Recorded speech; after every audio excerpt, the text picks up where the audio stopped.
TV.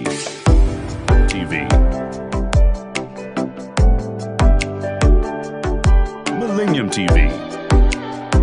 We mean business.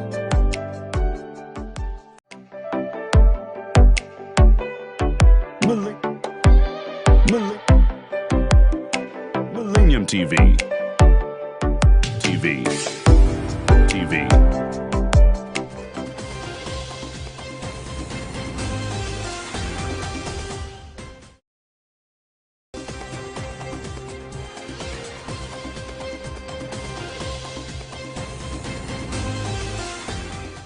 So 12th of April 2021. Thank you so much for joining us on the Monday edition of Millennium Kwacha. And I believe you had a great and productive weekend. It was a weekend full of activities. We are back on your screen to bring you nothing but the best of Breakfast TV. We are running towards elections, and one of the things that brings concerns during this period is the conduct of journalists. We have Charles Maffa from BBC Media Action be joining us to share with us the professional conduct of journalists during the electoral process. Also, we have an award-winning fashion designer who is the ZDA board vice chairperson, as well as the chairperson and founder of My Zambia, My Responsibility. Chiso Malombe will be coming on set as well to share with us her journey. Later on as well, we have Blessings Mainsa, great entrepreneur, pastor's wife, a pastor as well, sharing with us 12 things that hinder women's growth. This is an overview of what we bring to you this morning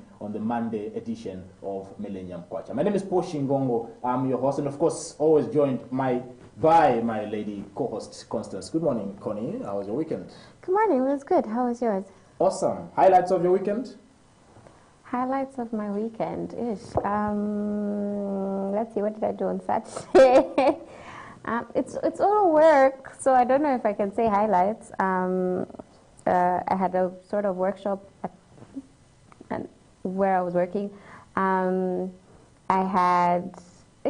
Why is me important? Me is not important. Let's move on. You are important. You bring to our viewers the best of Breakfast TV.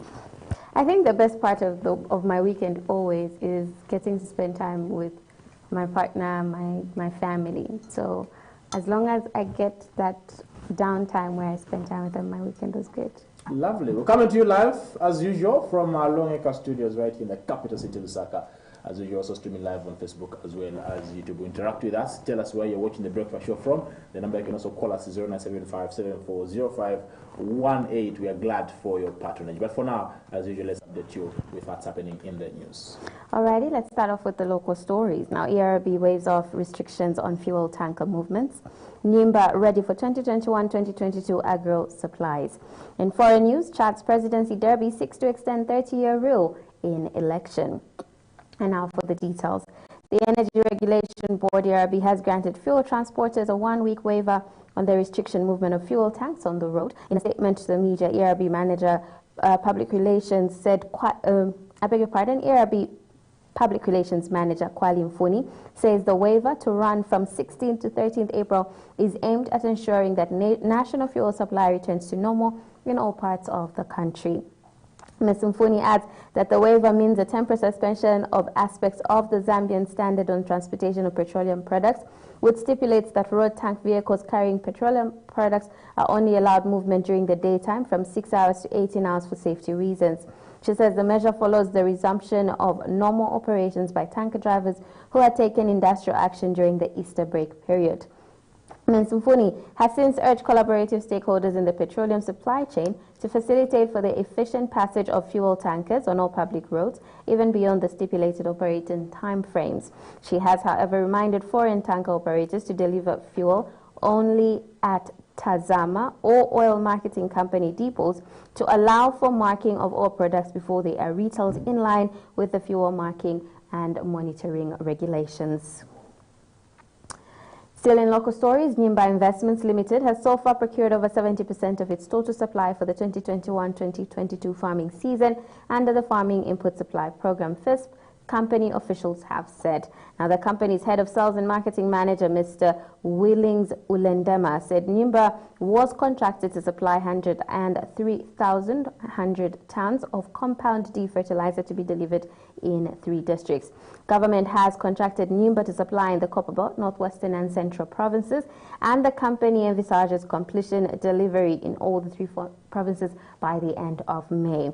Mr. Manjimela said fertilizer distribution companies were requested to complete the delivery of inputs by the end of May. He said Nyimba was determined to fulfill the contractual obligations by completing the entire exercise next month.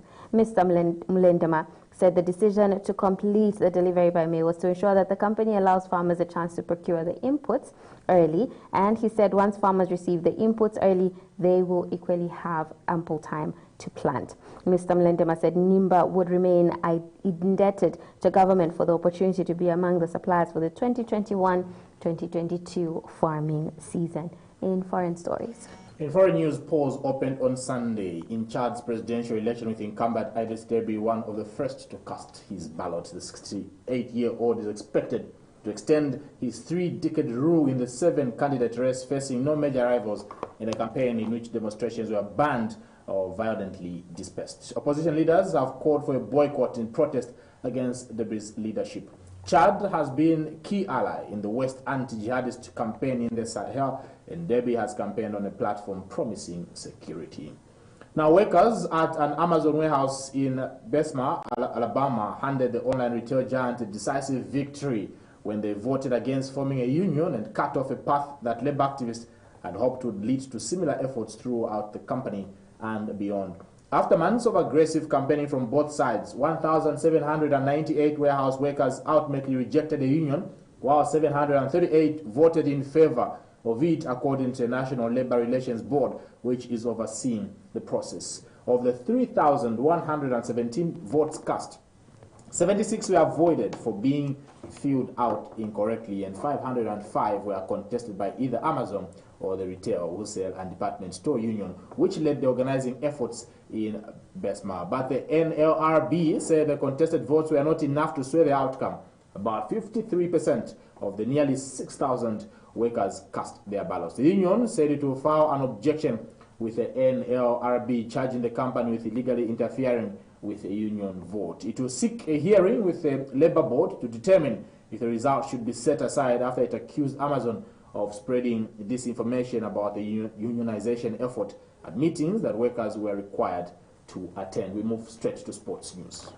Alrighty, and in sports, NAPSA Stars suffered a humbling 5-1 Group B away loss in Cameroon at the hands of Cotton Sports to end any ambitions they harbored 2-0 through a Lambert Ariania 21-minute strike.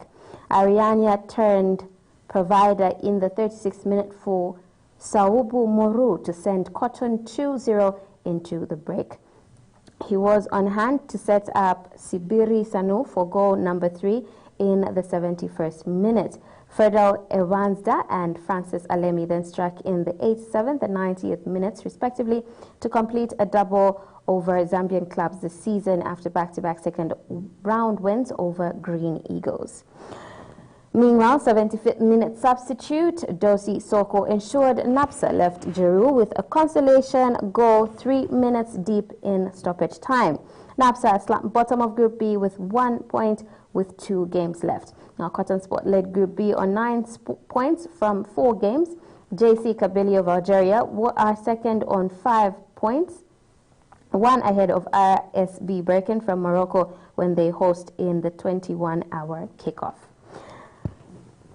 Fit again striker Fred Shimenga has inspired Nkana to their second straight win in Group D of the 2020-2021 CAF Confederation Cup. Now, Shimenga on Sunday afternoon came off the bench to score the goal that propelled Nkana for a 1-0 win over Tanzania's Namungo FC at Levi Mwanawasa Stadium in Ndola. The Congolese forward scored in the 77th minute after replacing Akim Mumba earlier in 54 minutes.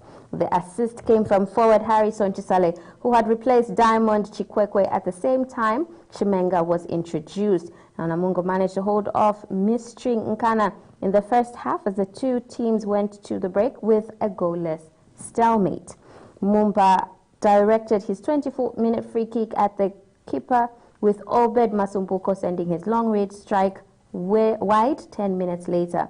Meanwhile, Nkana have completed a double over Namungo, whom they stand 1-0 away in Dar es Salaam last Sunday. Nkana stay third in Group D despite increasing their tally to 6 points as Namungo remains bottom with no points after playing 4 matches each. Group D leaders Raja Casablanca visit second place Pyramids away in Cairo later on Sunday. Raja sits on 9 points and Egyptian side Pyramids are 3 points behind the Moroccans. In international sports, Atletico Madrid went back to the top of La Liga by only 1 point after laboring to a draw against Real Betis. Now, defending champions Real Madrid had gone top on Saturday after beating third place Barcelona 2-1.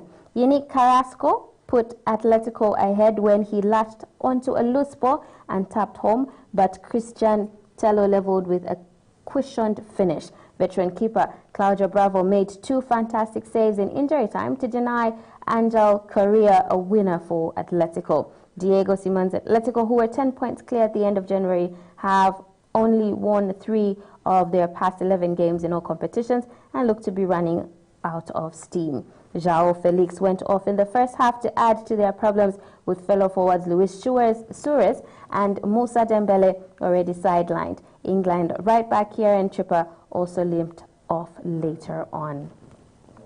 Still in international sports, the LA Lakers beat the Brooklyn Nets 101 despite missing 5 players and seeing Dennis Schroeder ejected in the second half. Now, Andre Drummond scored 20 points for the Lakers and Schroeder registered 19 before he and opponent Kyrie Irving were removed. The Lakers are missing Anthony Davis through a cough strain and LeBron James, who watched from the sidelines.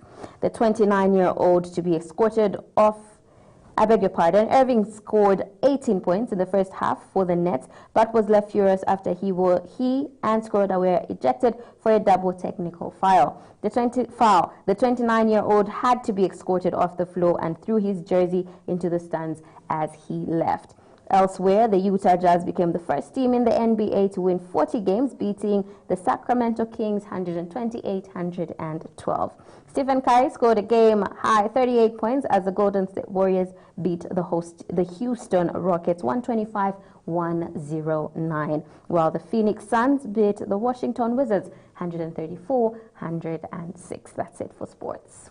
Money markets, Zambian Kwacha was trading 22.13 against the US dollar, 30.35 against the British pound, 26.28 against the euro, and 1.51 against the South African rand. Now, the South African rand traded lower around 14.6 against the greenback, moving away from a 6-week peak of 14.5 touched in the previous session as the dollar recovered some ground and treasury yields moved a bit higher. Locally, investors digest weak manufacturing data pointing to a slow recovery while waiting for fresh data on the mining and retail sales thought to be released next week for a complete picture of South Africa's economic performance during the month of February.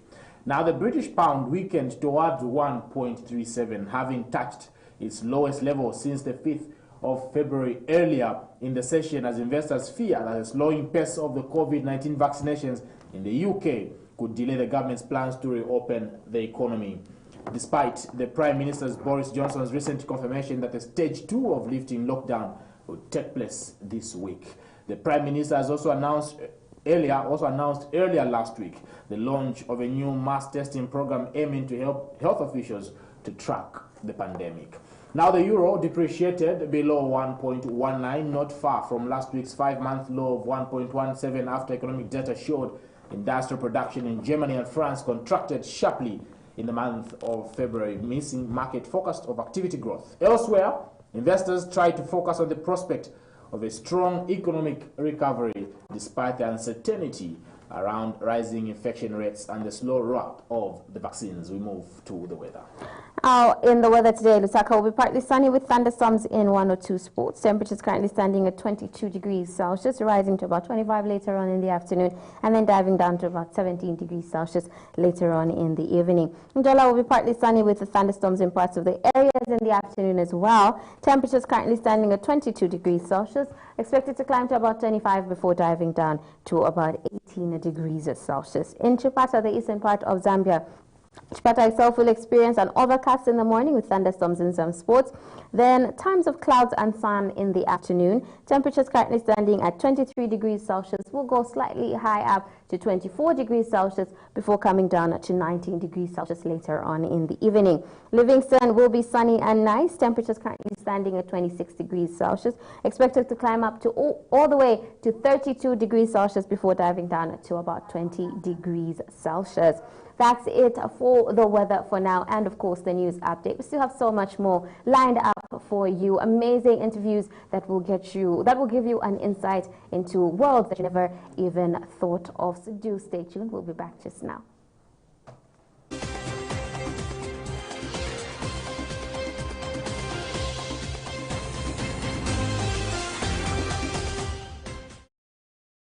It is packaged to perfection, trending topics that we will be discussing to make sure you know exactly what's happening in the world of social media and, of course, our very own country.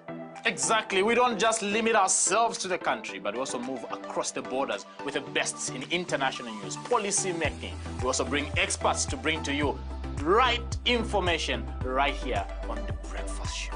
And if you've got questions, we got you covered too. Like we said, we're on Facebook, so comment, leave your questions. We will be able to answer them. And if we can, trust me, we're going to get somebody that can. Yeah, join us every day, Monday to Saturday. It's Constance and Paul. Oh, Paul and Constance. No, definitely Constance and Paul. Paul and Constance. Definitely Constance. Paul and Constance. 7 to 9.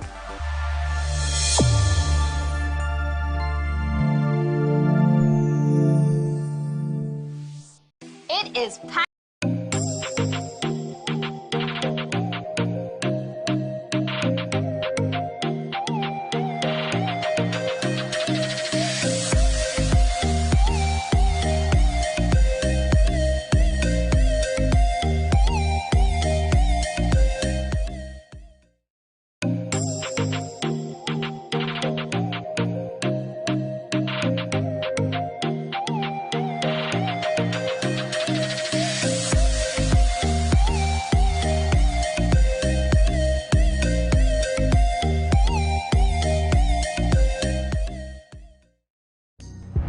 Who are we? What are we about?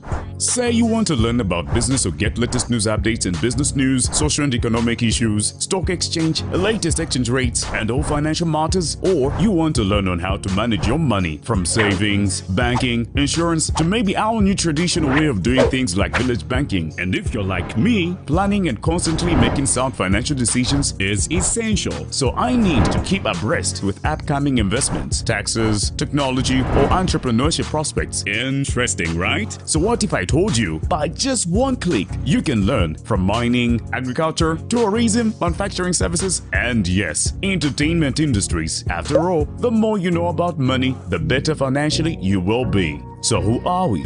What are we about? Millennium TV, your first business and financial news television channel. Catch us on Top Star, Channel 95, or follow us on Twitter, LinkedIn, Facebook, and YouTube. Millennium TV, we mean business.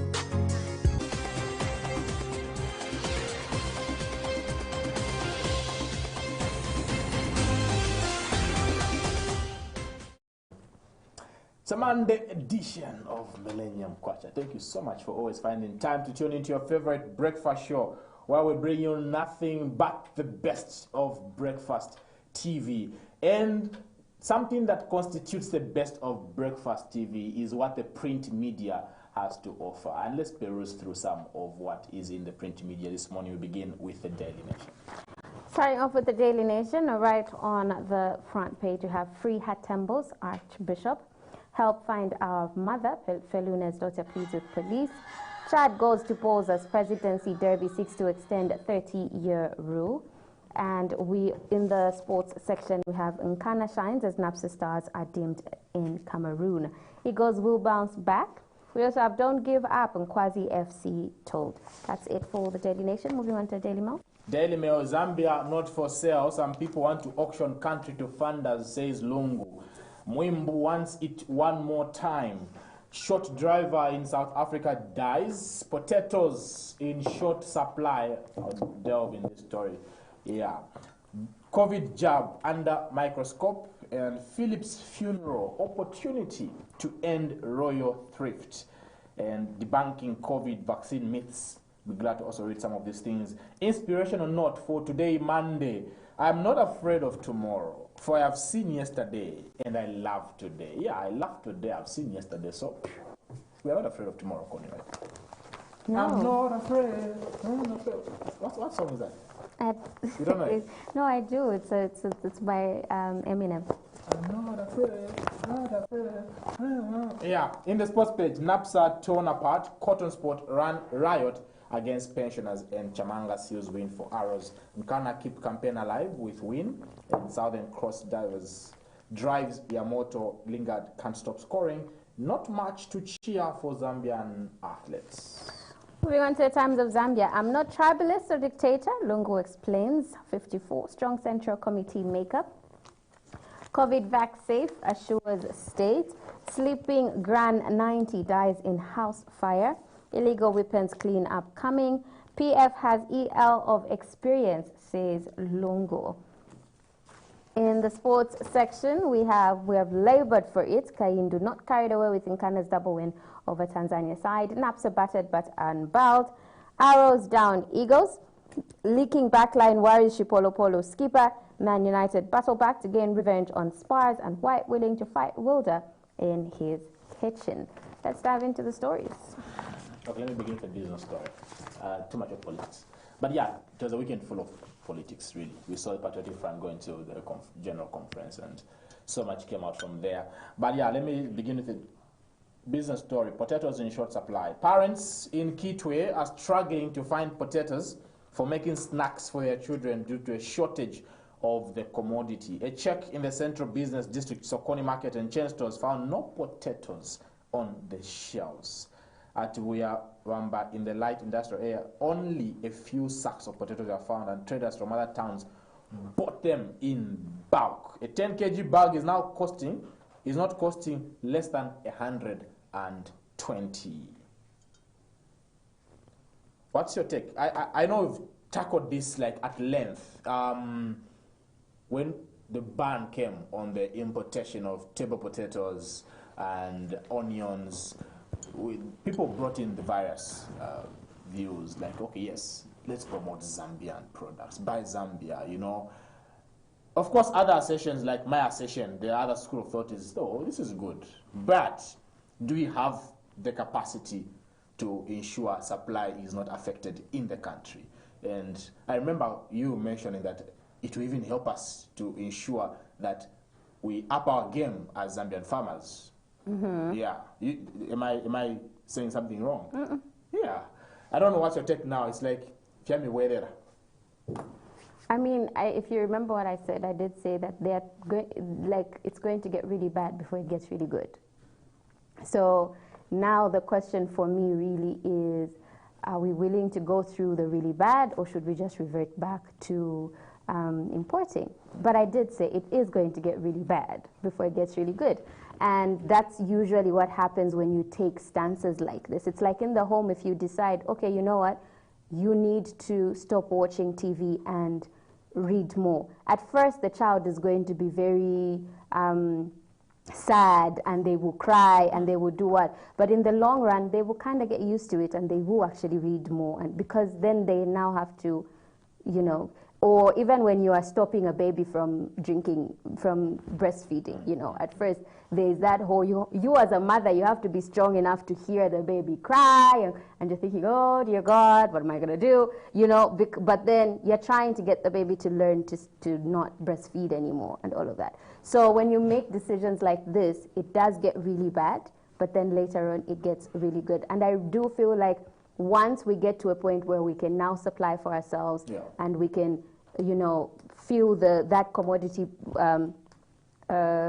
gap and all of that, it will get really good because the money will be staying where it's supposed. It will be staying here in our country. We'll be promoting Zambia, and we'll be promoting Zambian farmers, Zambian businesses.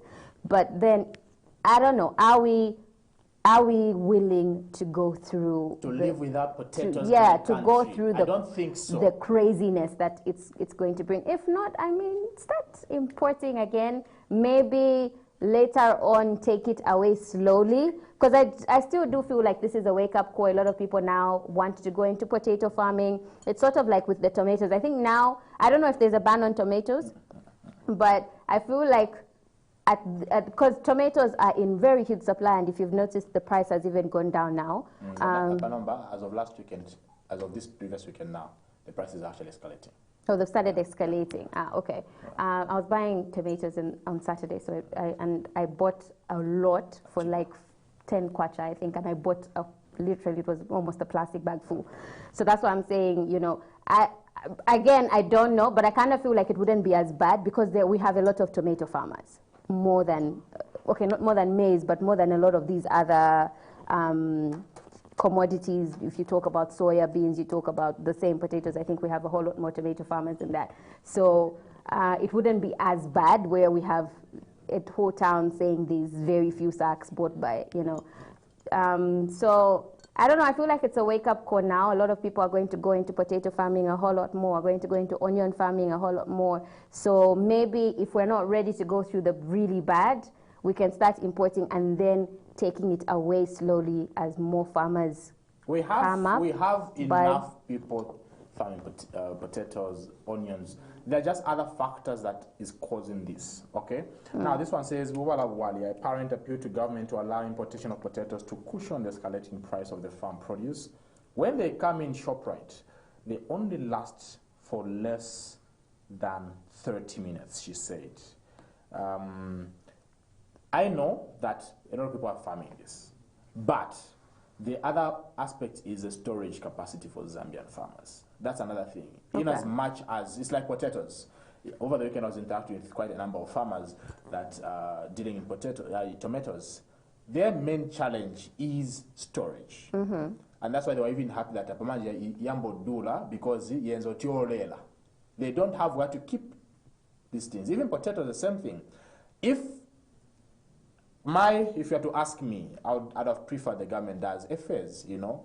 Okay, let's say in the next 3 months, we're going to impose the ban on the importation of potatoes and onions. So Zambian farmers, wake up. For this period, do what you can to ensure that if you need to invest in storage facilities or give it 6 months, so that they are also ready. They were caught unaware. Zambians like to cry foul, but give them the thing, they'll still not be able to do it. So for me, I feel even a phase, you know, gradually, not instant, people are paying to send the tomato from outside the country and expect our farmers to have the storage facilities in 24 hours. No. I remember interacting with ZABS, Zambia Bureau of Standards Executive Director, on one of our programs, Business Day, who also shared the same sentiments that these are some of the major challenges that are affecting our farmers. It's the facilities, and they are expensive.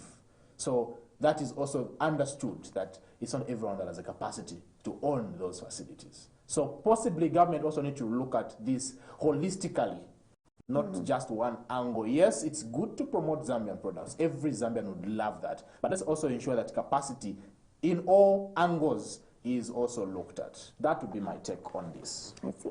No, it makes sense. Yeah.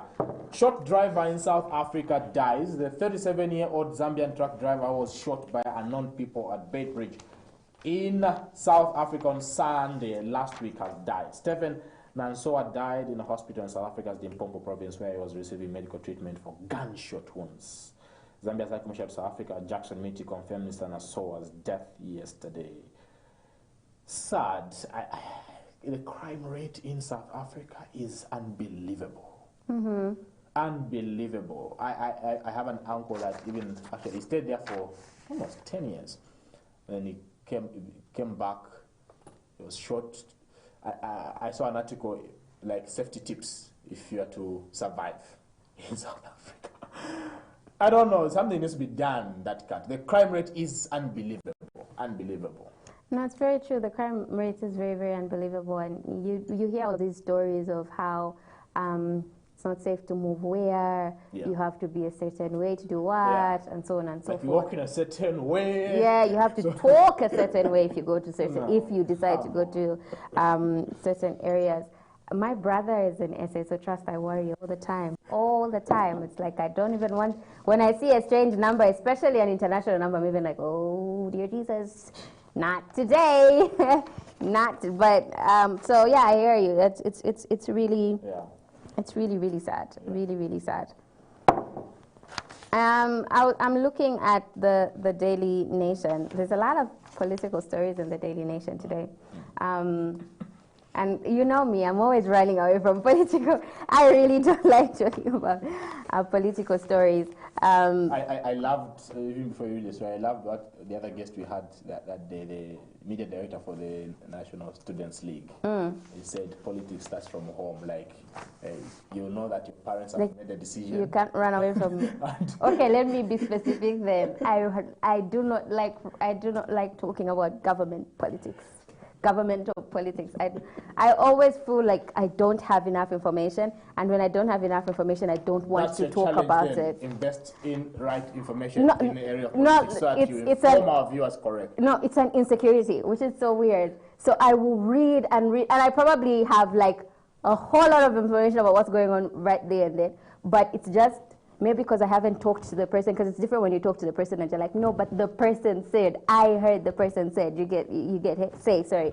But then when you're reading something, you've read about it, you've read what this who said, and then this said who said this, and I'm just like, stay away from those stories before you say something that's wrong. That, and I'm a very opinionated person, so a part of me feels like, you're gonna say something, and someone gonna come get you. So what's the political story in the Daily Nation right from one really that I want us to look at. For me, I think I'd really just want us to talk about the Free Hatembos situation, which I feel like we've exhausted a little bit, or we've talked about it a bit. I think we need to bring someone really to talk about it, yes, and give us more insight. So the Archbishop has said something. The missing Hatembo siblings must be released. Let them not be sacrificed at the altar of political expediency, because it is evil, not fair, and not correct. Catholic Archbishop of Lusaka, Alex Banda, has said. Now, police have confirmed that the two siblings are witnesses in the case in which UPND President Hakainde Hichilema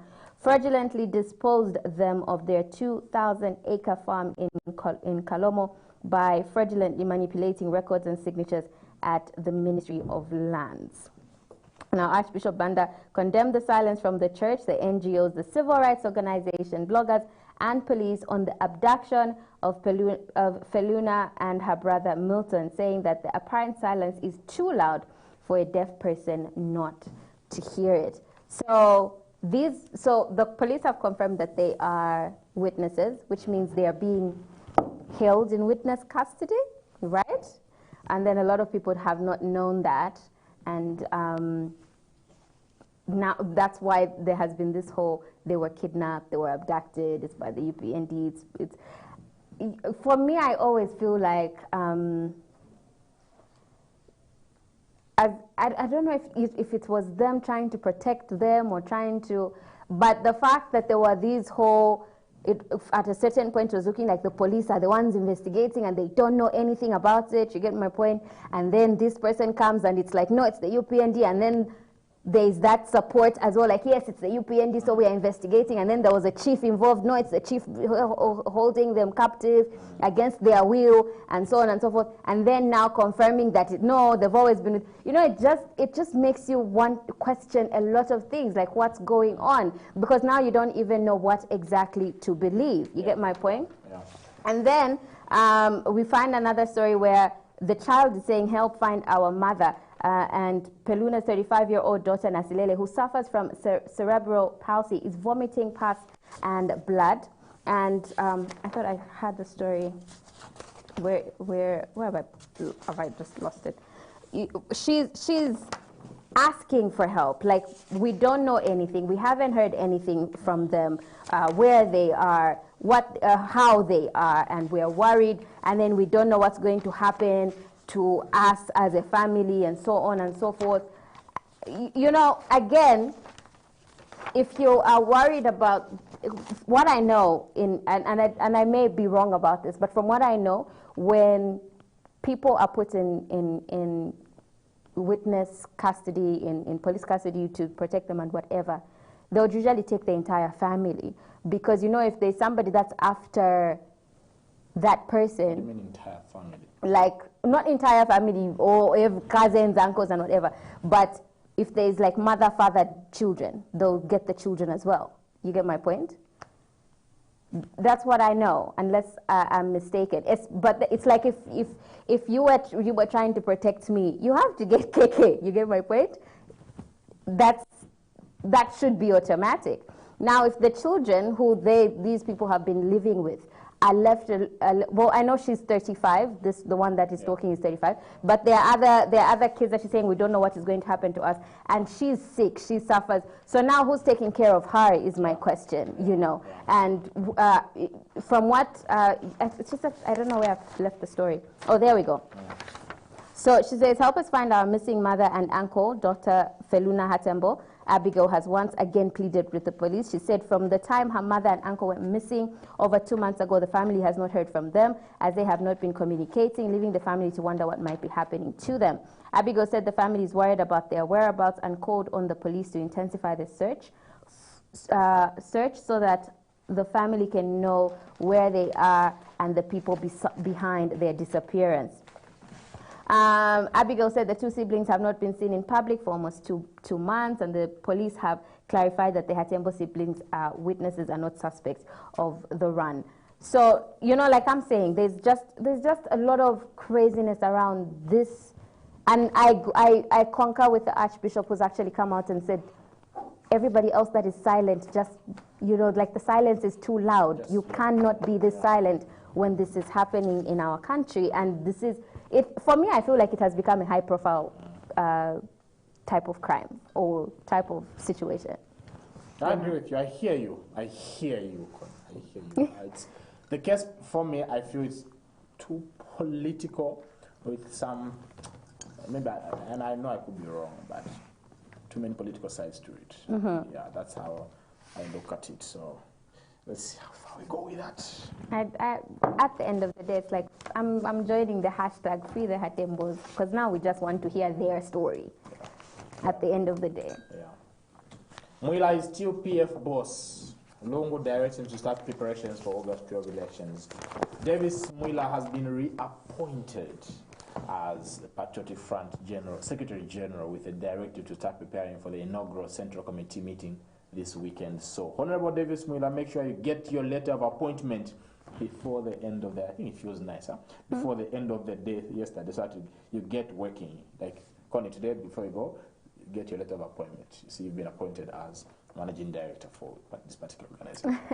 Yeah, it feels nice, really. Feels nice. But yeah, we saw over 1,000 delegates at the PF General Convention or conference that was held on the 10th and 11th at Molongoshi Conference Center, where we saw President Edgar Lungu coming out as a sole candidate for the presidency August 12 elections. Something that is very silent and which I really want to find out is the vice president. It is very, very silent, and of course, clear, the current vice president only went to file nominations as a member of the Central Committee, which she went through as a member of the Central Committee, but not for the vice presidency. And rumors now, we'll start speculating who can be the vice president, who can be the vice president for the Patriotic Front. Yeah. I think we should just wait and see. I feel like it's just going to be one of those bombshell moments. See me after the show. See me after and they're just going to come out and just be like, no, actually, it's this person. Man, yeah, but just no one really knows. No one really knows. Yeah. I may be misquoted at Pona Ishiwa. I don't know as well. Yeah. Well, let's just wait and see. Hopefully it's somebody that everyone is going to be in agreement with, like, yes, this is a good choice, and so on and so forth. Because, you know, sometimes running, well, not sometimes, the running mate also matters. Yeah, you know, the running mate or the vice president, the person you choose that's going to be the vice, also matters on whether, you know, I do know that you choose a certain person and you lose certain people from voting for you because of the person you chose as your second in command. Yeah. So, but then, yeah, let's wait and see what His Excellency Edgar Lungu has up his sleeve. It may be an amazing person who's just going to be like, yes, or... Could be a woman, could be a man, no one knows. But we continue with the press play after this short break.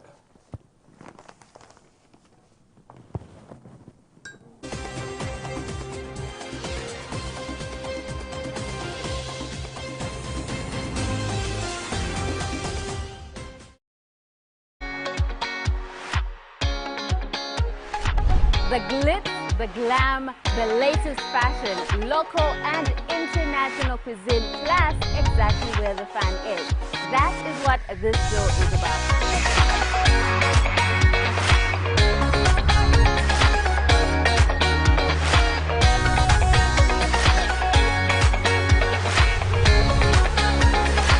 Hello, my name is Constance Namwinga, and welcome to After Hours.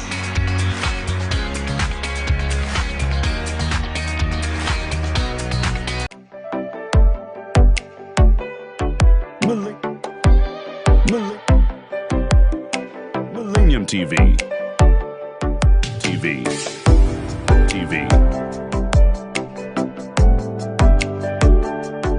Millennium TV.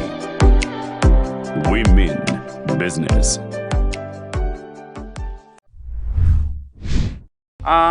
Mafingerings tikaleta kuti kule ifike pa 500 gram or 450 gram or even pa 400 flat gram mshia kule mngapeleke pa market. When we are at school, we learn a lot of things. Let's say, for example, for the diseases which are there in the poultry. So for someone like me who has gone to school, it's easy for me to know if at all there are any diseases in the poultry.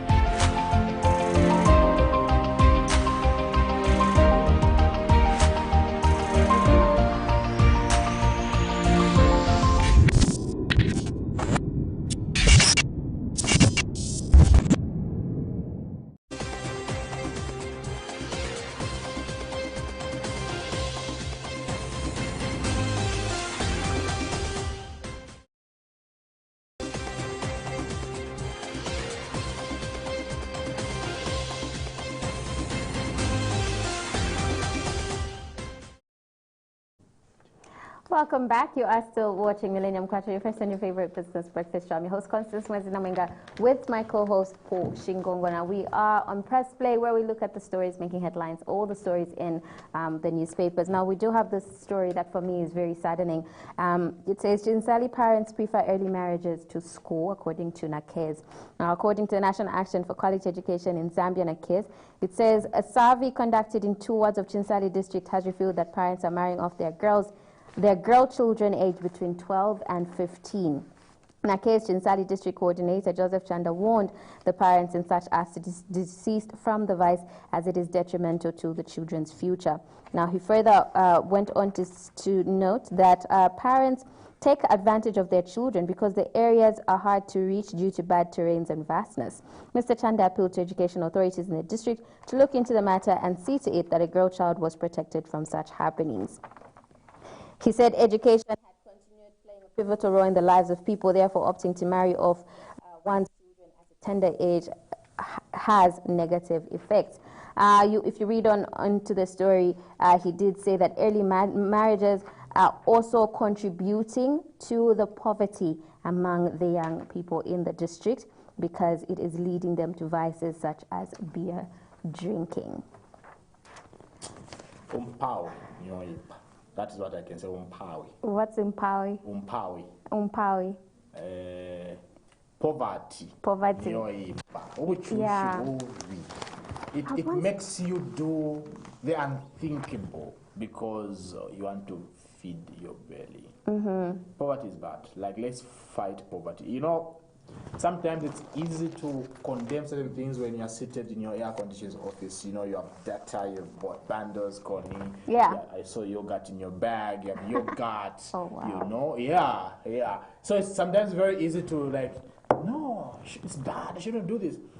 But I've lived in the rural part of the country before, and sometimes really, I'm not justifying this, but we need to I hear you. We need to find something a solution that even them, they will understand. I remember doing a research with one NGO over the early marriages, and the parents just told us, I think I've mentioned this before here, parents told us, Tirina njala, muntu aboya na tupi nafuna kwatita mwana watu wa 15 years, tikane, muzati DSI mwe.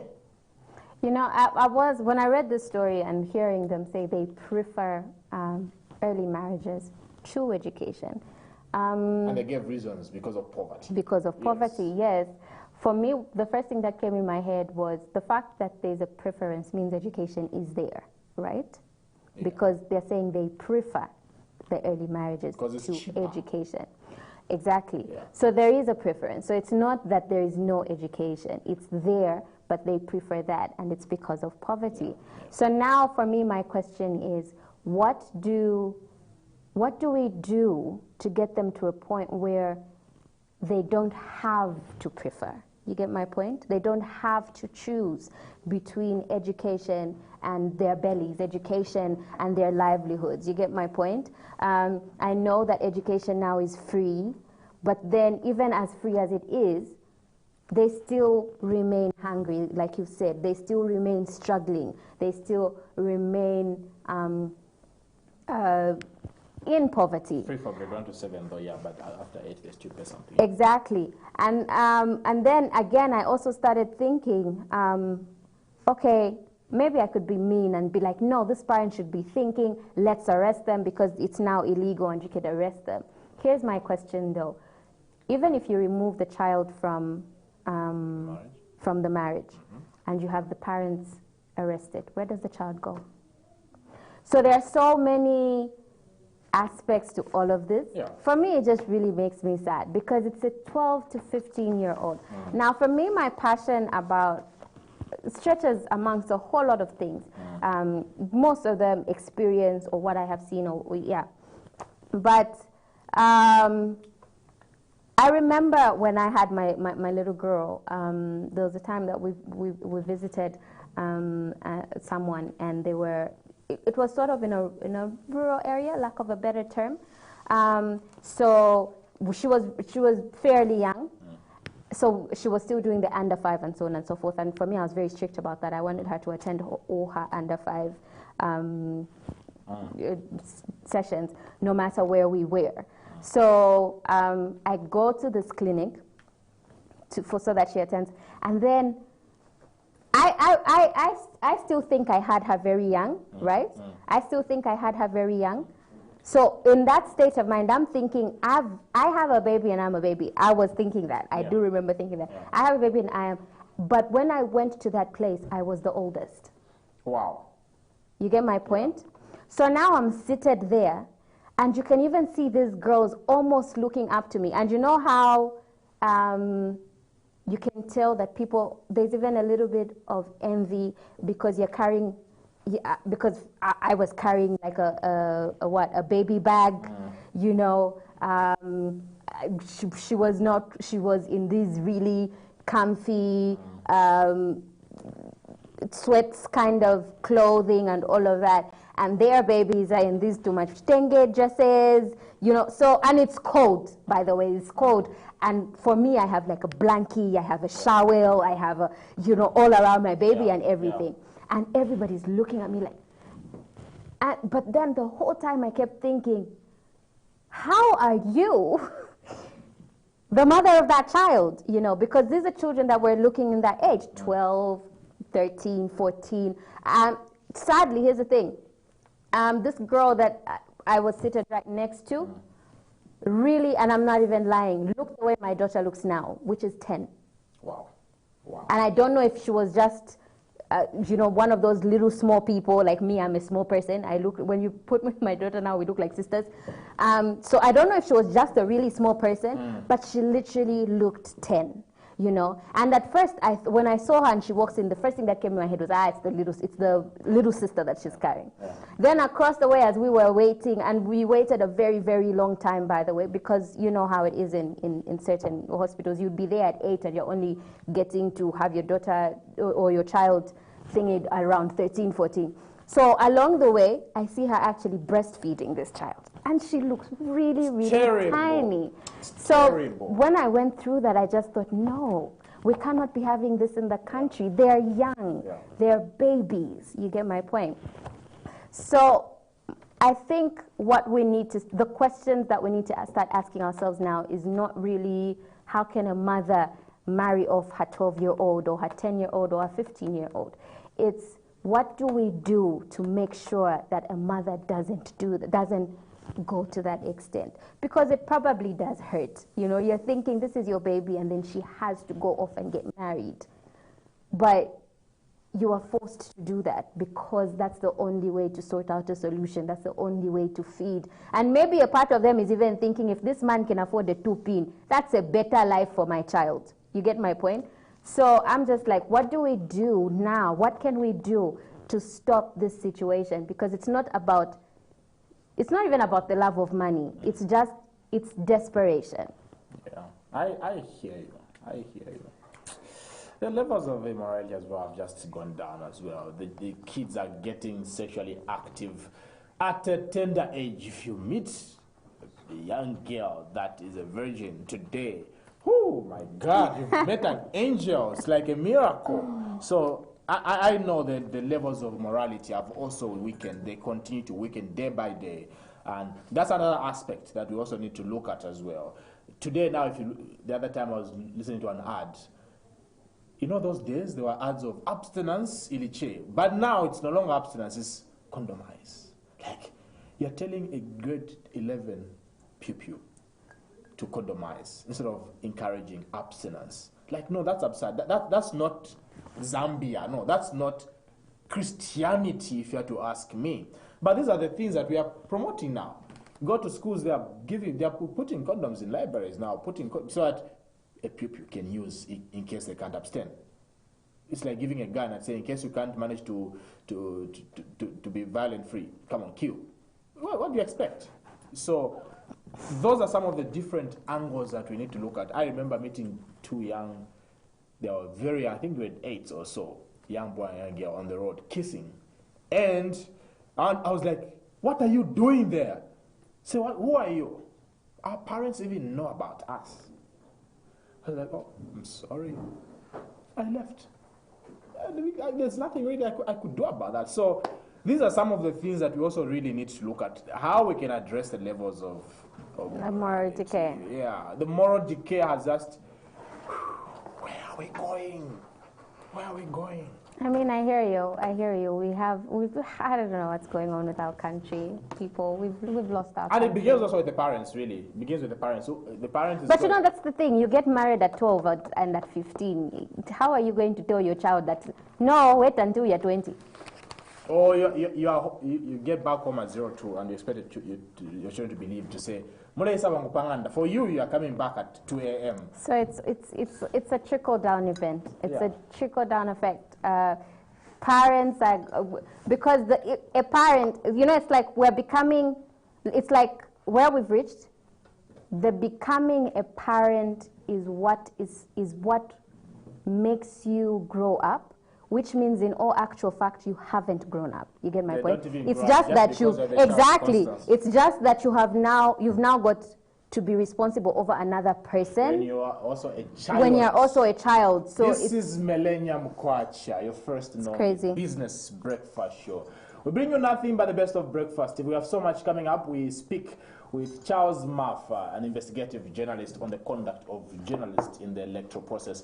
Later on, also speak to Chisoma Lombe, award-winning fashion designer, chairperson founder of My Zambia, My Responsibility. We'll be sharing with us her journey. Of course, I'm eager to learn from her. Of course, also coming up as well is Blessings Mainsa, who will be sharing with us 12 things that hinder women's growth. Constance is here to learn today after this break. It's Constance, the one that's going to be learning.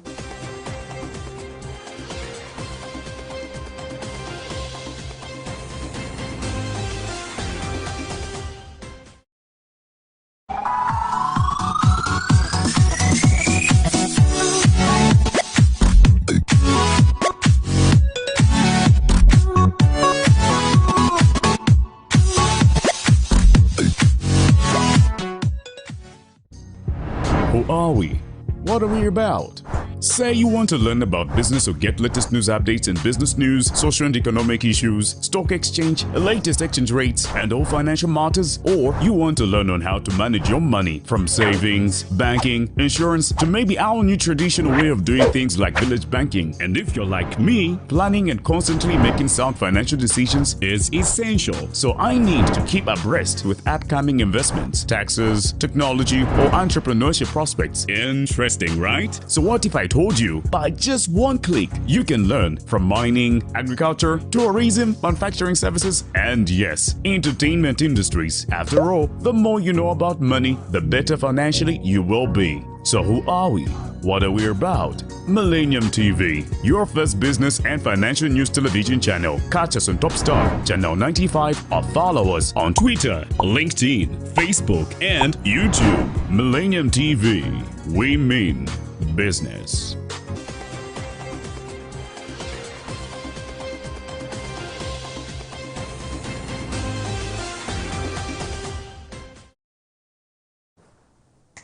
Welcome back to Millennium Kwacha. Let's go straight into the stories making headlines. Now, ERB waivers off restrictions on fuel tanker movements. Nyimba ready for 2021-2022 agro supplies.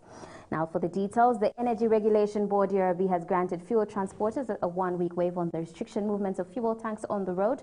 In a statement to the media, ERB Manager Public Relations, Nkwali Mfuni, says the waiver to run from 6th to 13th April is aimed at ensuring that national fuel supply returns to normal in all parts of the country. Ms. Mfuni adds that the waiver means a temporary suspension of aspects of the Zambian Standard on Transportation of Petroleum Products, which stipulates that road tank vehicles carrying petroleum products are only allowed to move during the daytime from 06 hours to 18 hours for safety reasons. She says the measures follow the resumption of normal operations by tanker drivers who had taken industrial action during the Easter break period. Ms. Mfuni has since urged collaborative stakeholders in the petroleum supply chain to facilitate for the efficient passage of fuel tankers on all public roads, even beyond the stipulated operating timeframes. In other stories, Nyimba Investments Limited has so far procured over 70% of its total supply for the 2021-2022 farming season under the Farming Input Supply Program, FISP, company officials have said. The company's head of sales and marketing manager, Willings Zulendama, said Nyimba was contracted to supply 103,100 tons of Copperbelt D fertilizer to be delivered in 3 districts. Government had contracted Nyimba to supply to Copperbelt, Northwestern and Central provinces, and the company envisages completion delivery in all the 3 provinces by the end of May. Mr. Manjamela said fertilizer distribution companies were requested to complete the delivery of inputs by the end of May. He said Nyimba was determined to fulfill the contractual obligations by completing the entire exercise next month. Mr. Mlendama said Nyimba would remain indebted to government for the opportunity to be among the suppliers for the 2021-2022 farming season. That's it for local stories. The foreign news, polls opened on Sunday in Chad's presidential election with incumbent Idris Deby over the first to cast his ballot. The 68-year-old is expected to extend his 3-decade rule in the 7-candidate race, facing no major rivals in a campaign in which demonstrations were banned or violently dispersed. Opposition leaders have called for a boycott in protest against Deby's leadership. Chad has been a key ally in the West anti-jihadist campaign in the Sahel, and Deby has campaigned on a platform promising security. Now, workers at an Amazon warehouse in Bessemer, Alabama, handed the online retail giant a decisive victory when they voted against forming a union and cut off a path that labor activists have hoped would lead to similar efforts throughout the company and beyond. After months of aggressive campaigning from both sides, 1,798 warehouse workers ultimately rejected the union, while 738 voted in favor of it, according to the National Labor Relations Board, which is overseeing the process. Of the 3,117 votes cast, 76 were voided for being filled out incorrectly, and 505 were contested by either Amazon or the Retail, Wholesale and Department Store Union, which led the organizing efforts in Bessemer. But the NLRB said the contested votes were not enough to sway the outcome. About 53% of the nearly 6,000 workers cast their ballots. The union said it would file an objection with the NLRB charging the company with illegally interfering with the union vote. It will seek a hearing with the Labour Board to determine if the results should be set aside after it accused Amazon of spreading disinformation about the unionization effort at meetings that workers were required to attend. We move straight to sports. In sports, Napsa Stars suffered a humbling 5-1 Group B away loss in Cameroon at the hands of Cotton Sport to end any ambitions they had of reaching the CAF Confederation Cup quarter-finals. It was also Napsa's record defeat in their debut continental outing. Cotton went to the break leading 2-0 through a Lambert Ariania 21st minute strike. Ariania turned provider in the 36th minute for Sawubu Maru to send Cotton 2-0 into the break. He was on hand to set up Sibiri Sanu for goal number 3 in the 71st minute. Fredo Ebanza and Francis Alemi then struck in the 87th and 90th minutes respectively to complete a double over Zambian clubs this season after back-to-back second round wins over Green Eagles. Meanwhile, the 75th minute substitute Dozy Soko ensured Napsa left Jeru with a consolation goal 3 minutes deep in stoppage time. Napsa are slumped bottom of Group B with 1 point with 2 games left. Cotton Sport lead Group B on 9 points from 4 games. JC Kabili of Algeria second on 5 points, one ahead of RSB Barkin from Morocco, whom they host in a 21-hour kickoff. Fit again striker Fred Shimanga has inspired Nkana to their second straight win in Group D of the 2020-2021 CAF Confederation Cup. Shimanga on Sunday afternoon came off the bench to score the goal that propelled Nkana to a 1-0 win over Tanzania's Namungo FC at Levi Mwanawasa Stadium in Ndola. The Congolese forward scored in the 77th minute after replacing Akim Mumba earlier in 54 minutes. The assist came from forward Harrison Chisala, who had replaced Diamond Chikwekwe at the same time Shimanga was introduced. Namungo managed to hold off misfiring Nkana in the first half of the two teams. As the two teams went to the break with a goalless stalemate. Amumba directed his 24th minute free kick at the keeper, with Obed Musumbuko sending his long-range strike wide 10 minutes later. Meanwhile, Nkana have completed a double over Namungo when they stand 1-0 away in Dar es Salaam last Sunday. Nkana stay third in Group D despite increasing their tally to 6 points, as Namungo remains bottom with no points after playing 4 matches each. Group D leaders Raja Casablanca visit second-place Pyramids away in Cairo later on Sunday. Raja sits on 9 points and Egyptian side Pyramids at 3 points behind the Moroccans.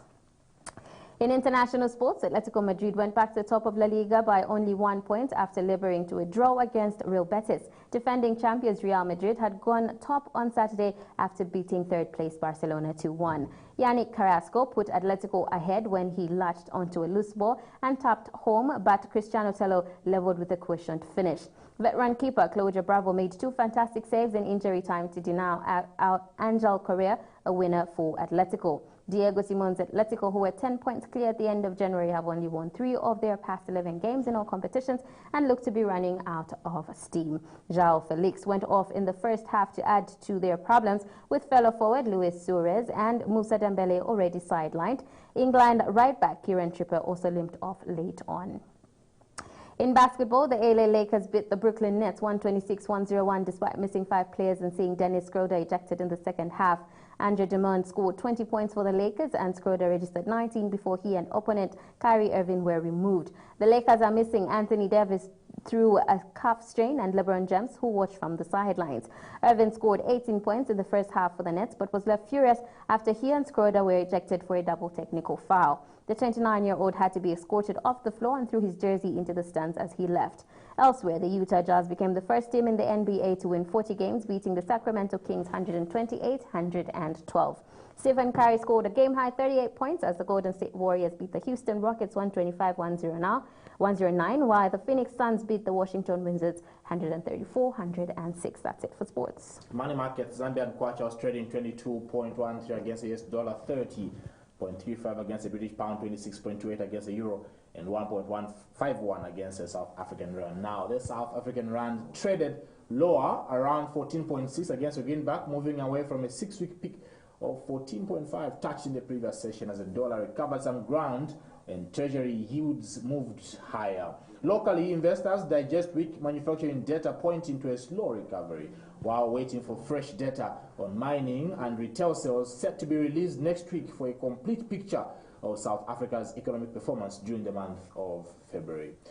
Now, the British pound weakened towards 1.37, having touched its lowest level since the 5th of February earlier in the session, as investors fear the slowing pace of the COVID vaccination in the UK could delay the government's plans to reopen the economy, despite Prime Minister Boris Johnson's recent confirmation that the stage 2 of lifting lockdown will take place this week. The Prime Minister also announced earlier last week the launch of a new mass testing program aiming to help health officials to track the pandemic. Now, the euro depreciated below 1.19, not far from last week's 5-month low of 1.17 after economic data showed industrial production in Germany and France contracted sharply in the month of February, missing market forecasts of activity growth. Elsewhere, investors tried to focus on the prospect of a strong economic recovery despite the uncertainty around rising infection rates and the slow rollout of the vaccines. Finally, we move to the weather. For the weather, Lusaka will be partly sunny with thunderstorms in 1 or 2 spots. Temperatures currently standing at 23 degrees Celsius, expected to rise to about 25 degrees Celsius before diving down to about 19 degrees Celsius later on in the evening. Ndola will be partly sunny with thunderstorms in parts of the areas as well. Temperatures currently standing at 24 degrees Celsius, rising to 25 and then diving down to 18 degrees Celsius. Eastern part of Zambia, Chipata to be exact, will experience an overcast in the morning with the thunderstorms and sports. Then times of clouds and sun in the afternoon. Temperatures standing at 23, rising to 24, dropping to 19 in the evening. Livingston, our tourist capital, will be sunny and nice. Temperatures currently standing at 29 degrees Celsius, expected to go all the way up to 32 degrees Celsius before diving down to 20 degrees Celsius. That's it for the weather update and the news update as well. We still have so much more lined up for you. Remember to get interactive with us on Facebook. You can also call us on the number 0975-7405-18 if you do want to comment. We do want to hear where you are watching us from. Let's take a quick break. We'll be back in a bit.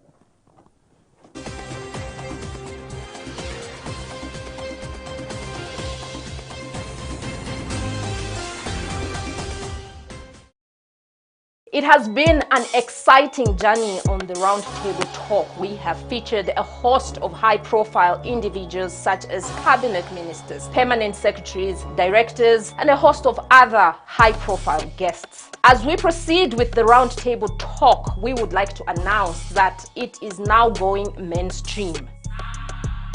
Yes, you heard me right. Going forward, the Roundtable Talk will be broadcast on Millennium TV, Channel 95 on the Topstar decoders, on YouTube, and as always on Smart Eagle's Facebook page. Join me every Thursday at 15:30 hours as I bring to you more and more exciting guests for more information, entertainment, and education. I'm Nakiwe Simpungwe, your host.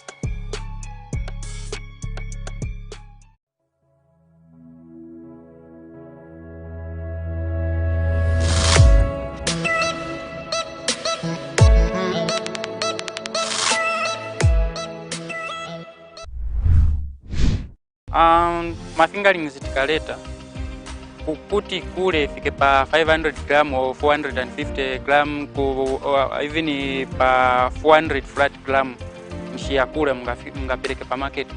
When we are at school, we learn a lot of things. Let's say, for example, for the diseases which are there in the poultry. So for someone like me who has gone to school, it's easy for me to know if at all there are any diseases in the poultry.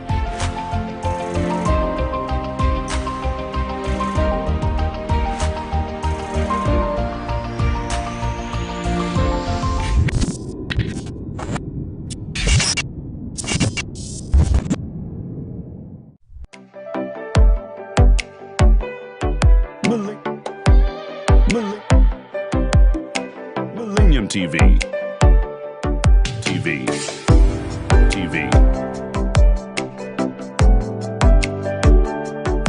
Millennium TV.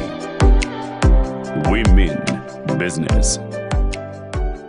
Kids to perfection, trending topics that we will be discussing to make sure you know exactly what's happening in the world of social media and, of course, our very own country. Exactly. We don't just limit ourselves to the country, but we also move across the borders with the best in international news, policy making. We also bring experts to bring to you right information right here on The Breakfast Show. And if you've got questions, we got you covered too. Like we said, we're on Facebook, so comment, leave your questions. We will be able to answer them. And if we can, trust me, we're going to get somebody that can. Yeah, join us every day, Monday to Saturday. It's Constance and Paul. Oh, Paul and Constance. No, definitely Constance and Paul. Paul and Constance. Definitely Constance. Paul and Constance. 7 to 9.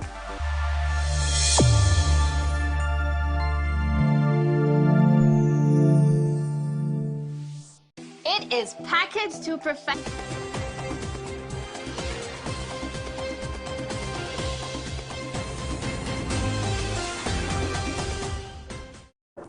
Still watching Millennium Kwacha, your first and only business breakfast show in the country. Proud to say that. Now, in this particular segment, we discuss the conduct of journalists during the electoral process.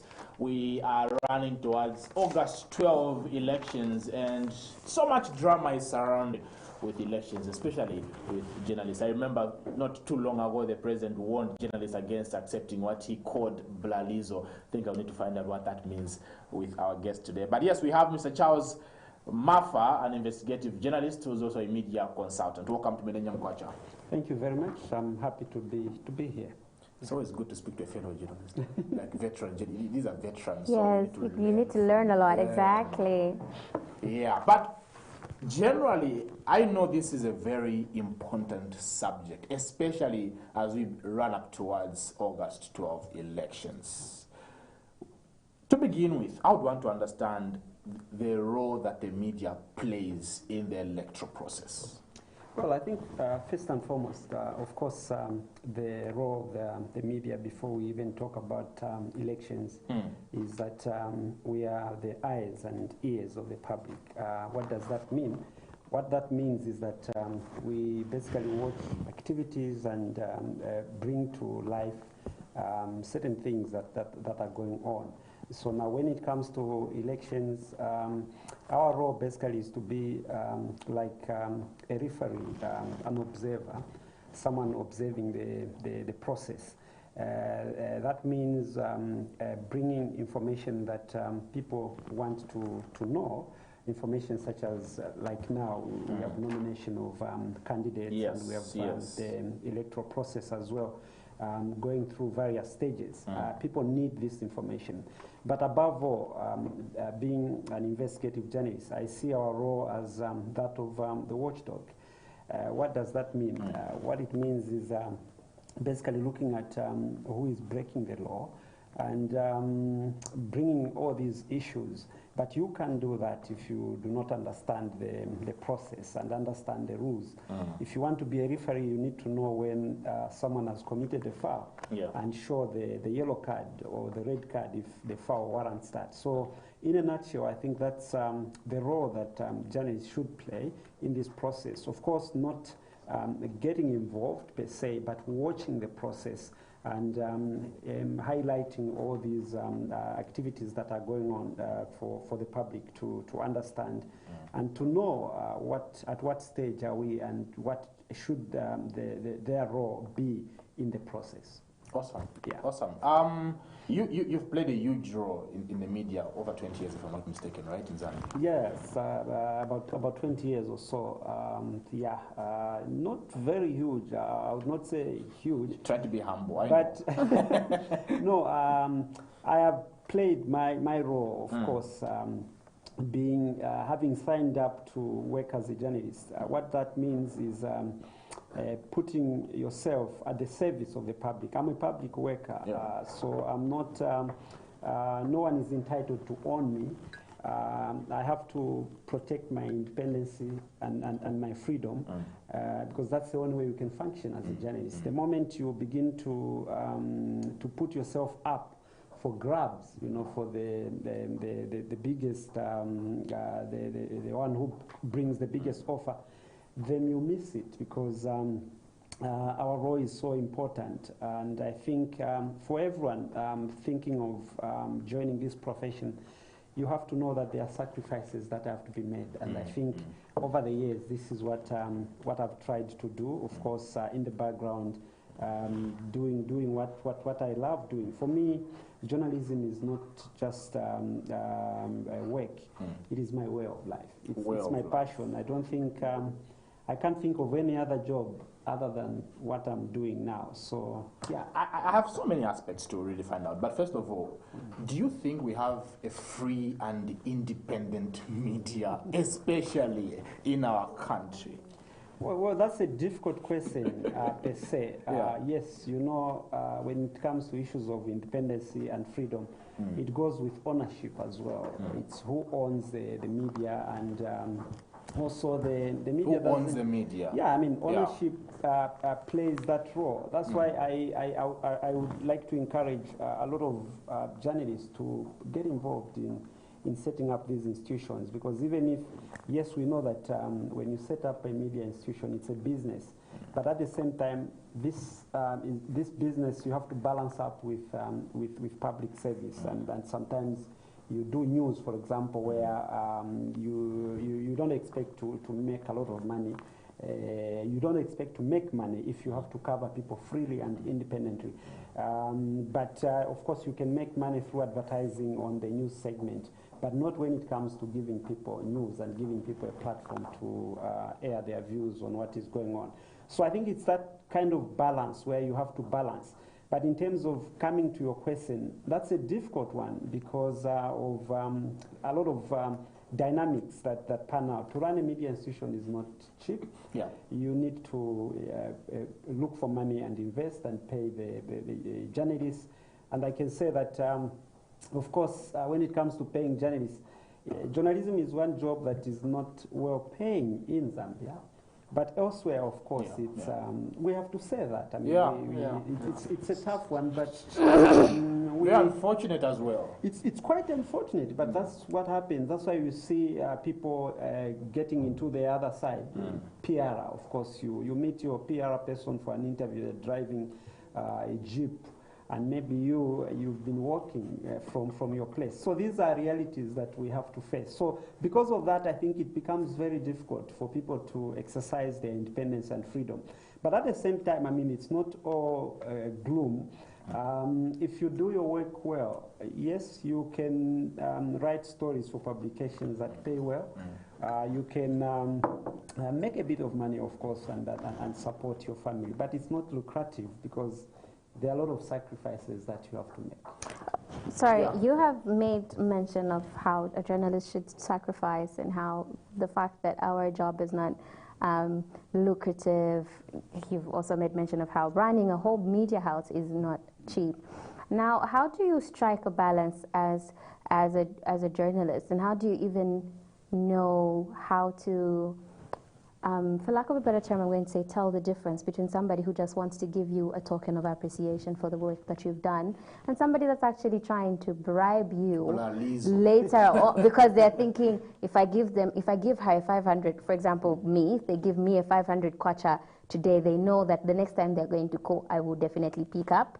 I will, either way, even the token of appreciation still gets me that sort of loyalty, to the person or to the company or to the organization that does give that token of appreciation. So how do you is it better to just be like, no, not at all, I will never get any money from anywhere, or, Yes, I mean, definitely, just say no. You don't need to strike a balance.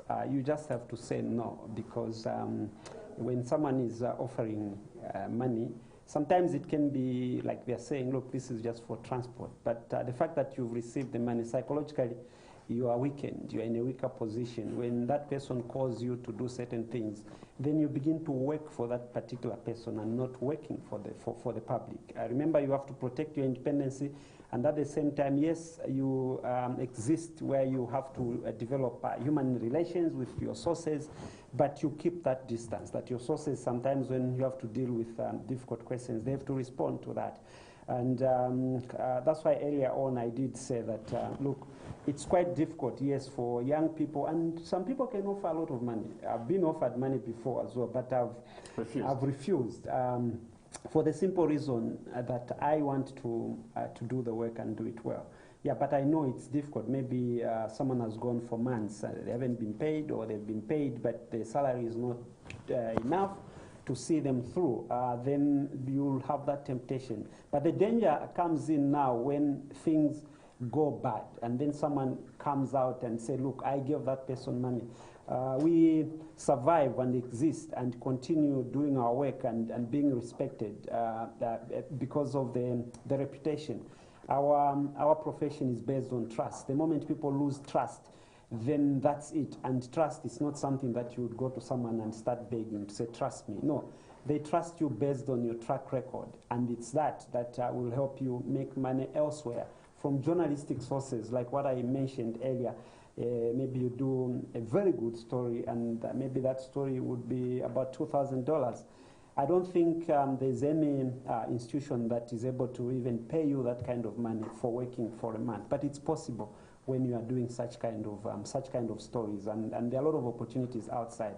But what is important is for you to develop your profile to a level where it's something that when people want to do something, or there are all these offers maybe that are put out that you could access money to write a story of your own interest. And this story has no, you're not guided to say, look into this. No, but it's just the money that supports journalism.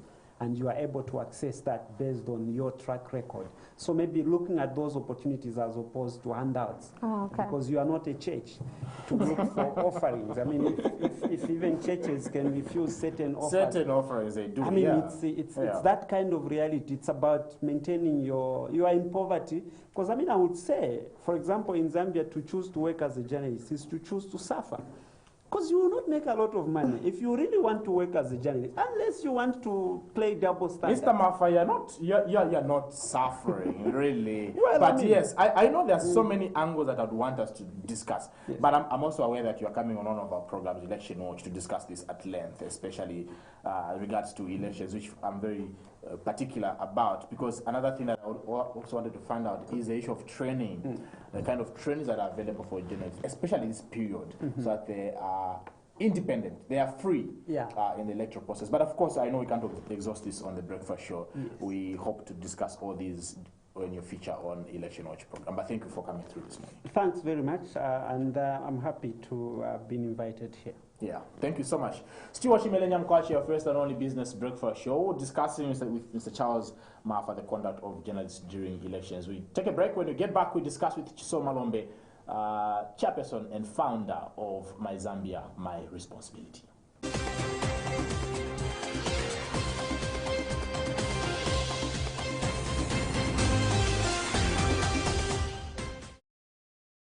It is packaged to perfection, trending topics that we will be discussing to make sure you know exactly what's happening in the world of social media and, of course, our very own country. Exactly. We don't just limit ourselves to the country, but we also move across the borders with the best in international news, policy making. We also bring experts to bring to you right information right here on The Breakfast Show. And if you've got questions, we got you covered too. Like we said, we're on Facebook, so comment, leave your questions. We will be able to answer them. And if we can, trust me, we're going to get somebody that can. Yeah, join us every day, Monday to Saturday. It's Constance and Paul. Oh, Paul and Constance. No, definitely Constance and Paul. Paul and Constance. Definitely Constance. Paul and Constance. 7 to 9.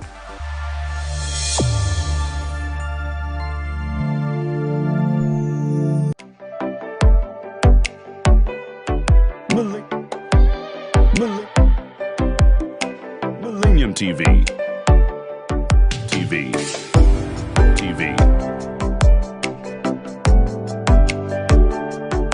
Millennium TV. Women Business.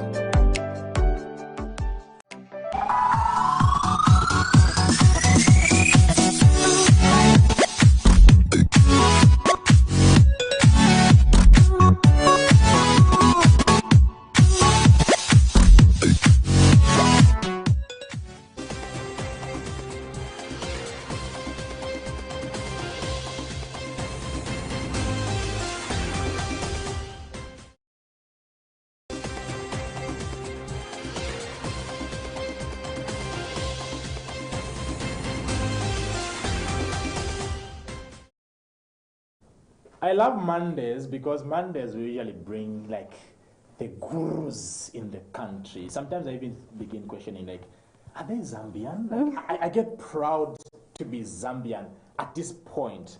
We're just discussing conduct of journalists with Mr. Charles Mafa from the BBC Media Action.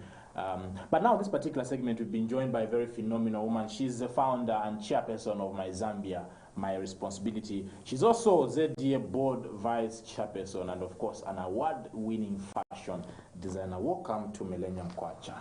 Thank you. Thank you for the invitation. It's good to be here.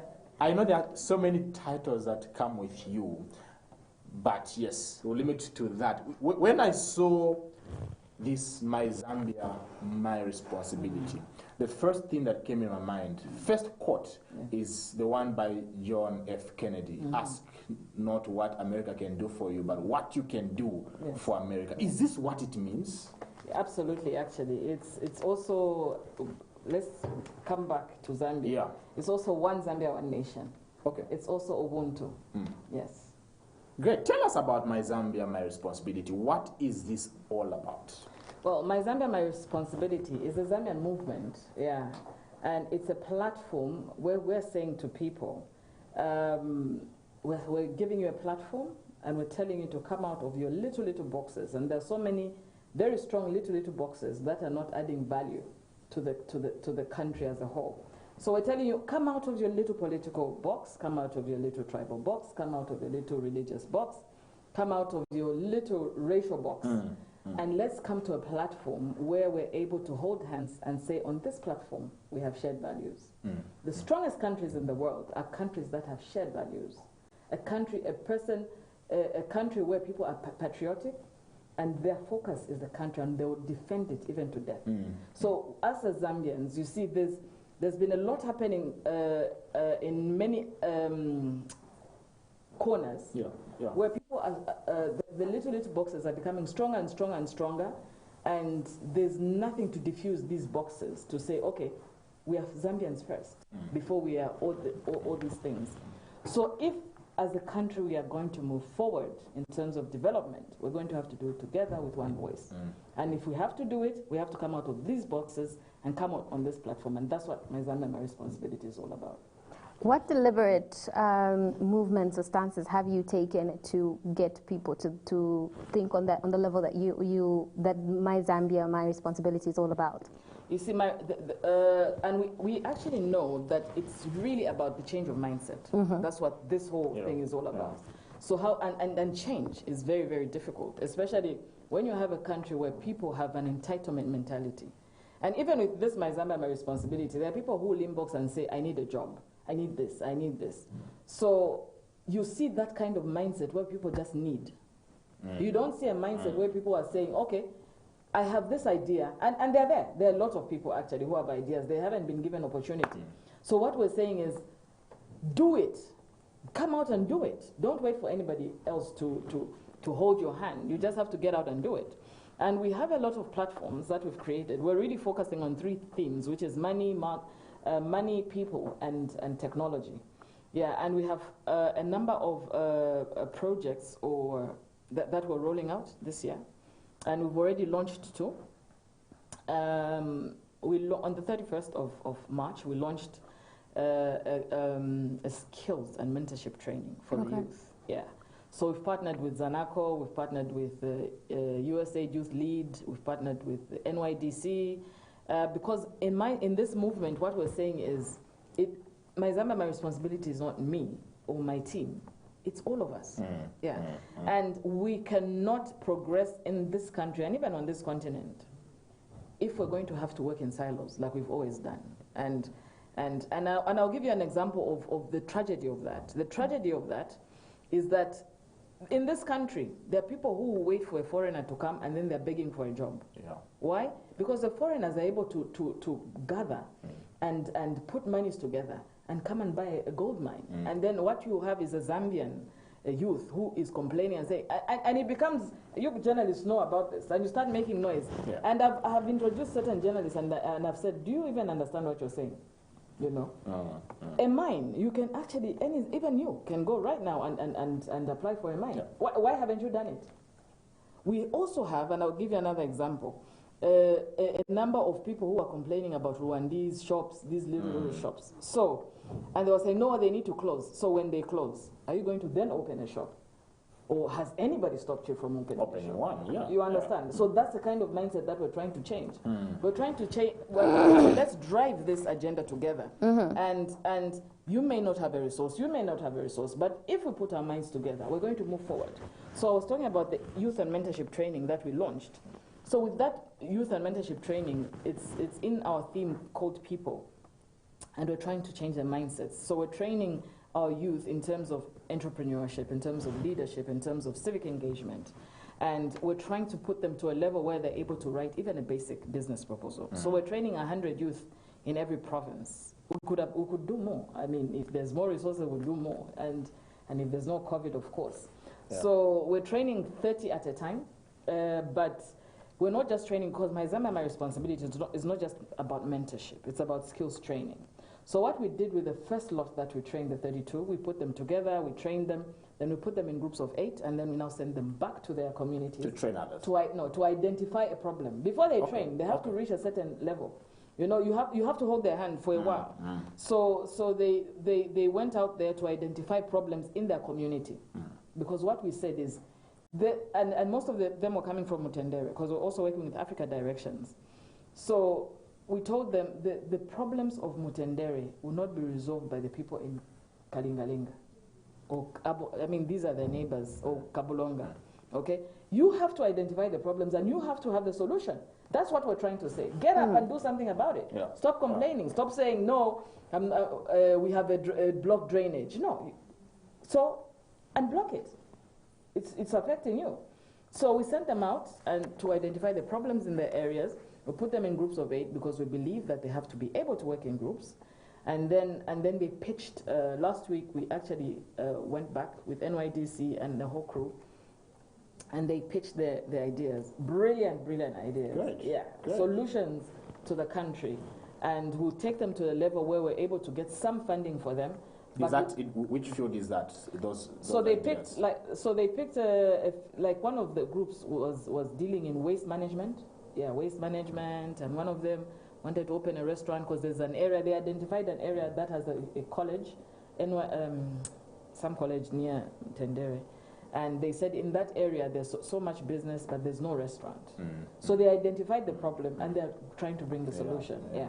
Awesome, awesome. I know you recently also launched the Keeper in School campaign. Tell us about that. Yeah, so the Keeper in School campaign, and you see with My Zambia, My Responsibility, you know, people will say, okay, so how do I get involved?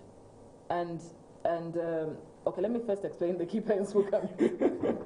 There's so much. My mind works like that. Yeah. So you see, the Keeper in School campaign, there's a lot of children, girls, who are dropping out of school. They actually don't go to school in most of these rural areas. They don't go to school when they're having their periods because they can't afford sanitary pads. But not only can they not afford sanitary pads, they can't afford.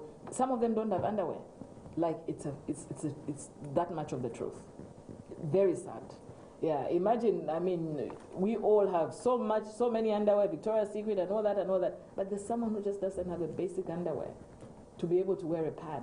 So with the Keeper in School campaign, we're saying because most of these girls drop out when they're on their periods and stay home until they're done, but then those in examination classes are our main areas of concern. Because we want them to stay and be able to learn, even as they are on their periods. So we're saying, let's come together and give whatever it is that you can. So then someone, what now I wanted to say.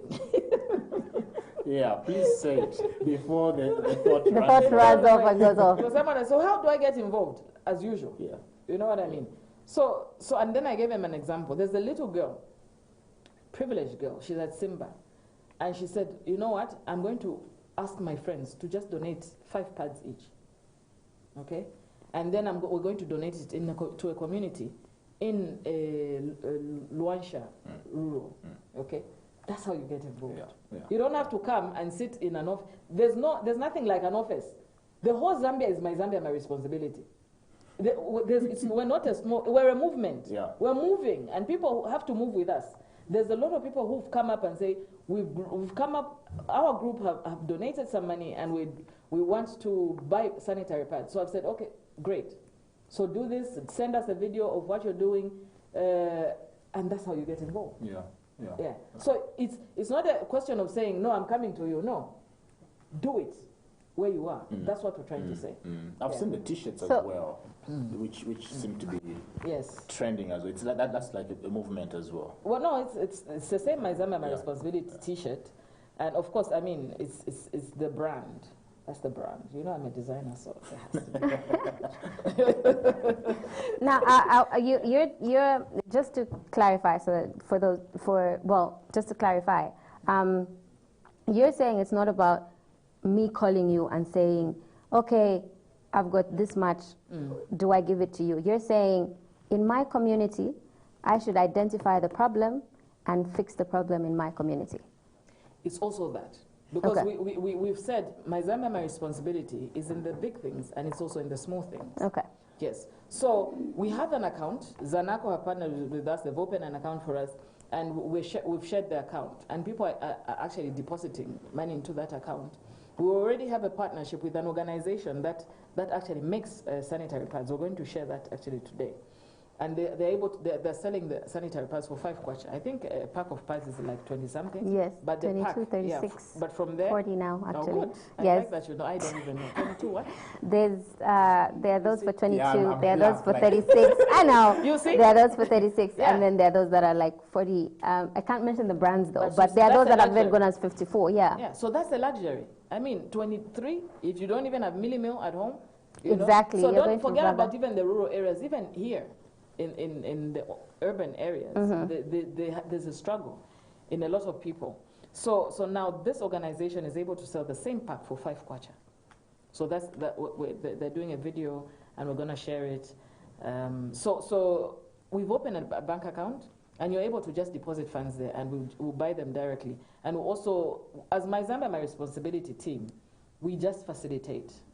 So Okay. we are going to work with certain partners who are already working in this field. And we're going to hand over these goods and they know they've already done baseline studies because we're not into business. All we want is to see that the number of girls, we're big in M&E, okay?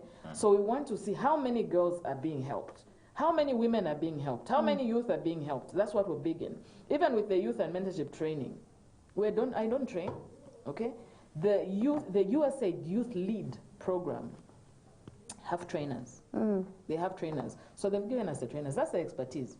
We have to respect everybody in their corner and just say, okay, what do you have? Okay, we're going to link you to these. These people have money. We have all these networks. So it's about working together. What do you have? What do you have? What do you have? Let's work together. We at the end of the day, we facilitate. There's so much to discuss with you. Yeah, I know time can never be enough. No, it with will never so be enough. But yeah, for people that I know some of our viewers are eager to take part and be a part of it, how can they get in touch with you? Yeah, so please, our page, My Zambia, My Responsibility on Facebook, follow it. And on there, there's an account, there's a phone number and all the other details. Yeah. Thank you for So coming. they follow us first and then they will start interacting. Awesome. When are you bringing our t-shirts, our branded t-shirts, so that we brand My Zambia? We start wearing. In fact, I don't even know. I should have thought about it. I should have brought them so that you wear them. Yeah. I make sure people wear them. Yeah. Yeah. Yeah. No, but once they come, we'll be wearing them. We'll be on you until we have them. Yes. Yes. And one thing I didn't mention is that My Zambia, My Responsibility is non-partisan. Non-partisan.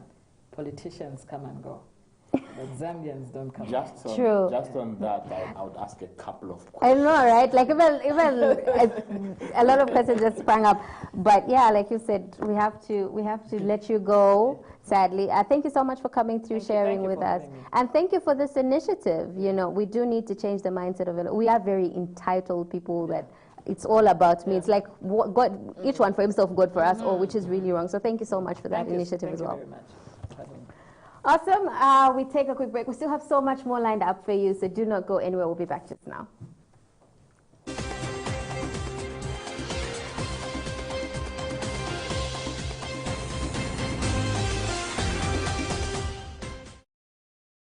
It is packaged to perfection, trending topics that we will be discussing to make sure you know exactly what's happening in the world of social media and, of course, our very own country. Exactly. We don't just limit ourselves to the country, but we also move across the borders with the best in international news, policy making. We also bring experts to bring to you right information right here on The Breakfast Show. And if you've got questions, we got you covered too. Like we said, we're on Facebook, so comment, leave your questions. We will be able to answer them. And if we can, trust me, we're going to get somebody that can. Yeah, join us every day, Monday to Saturday. It's Constance and Paul. Oh, Paul and Constance. No, definitely Constance and Paul. Paul and Constance. Definitely Constance. Paul and Constance. 7 to 9.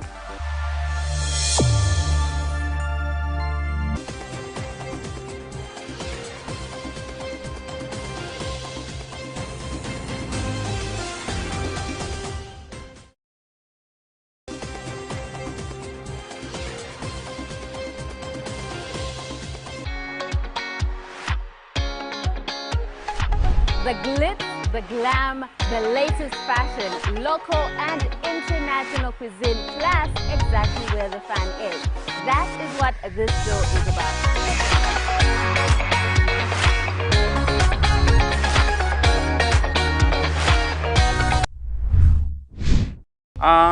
Mafingerings tikaleta kuti kule ifike pa 500 gram or 450 gram even pa 400 flat gram nshia kule mngapeleke pa market. When we were at school, we learn a lot of things. Let's say, for example, for the diseases which are there in the poultry. So for someone like me who has gone to school, it's easy for me to know if at all there are any diseases in the poultry.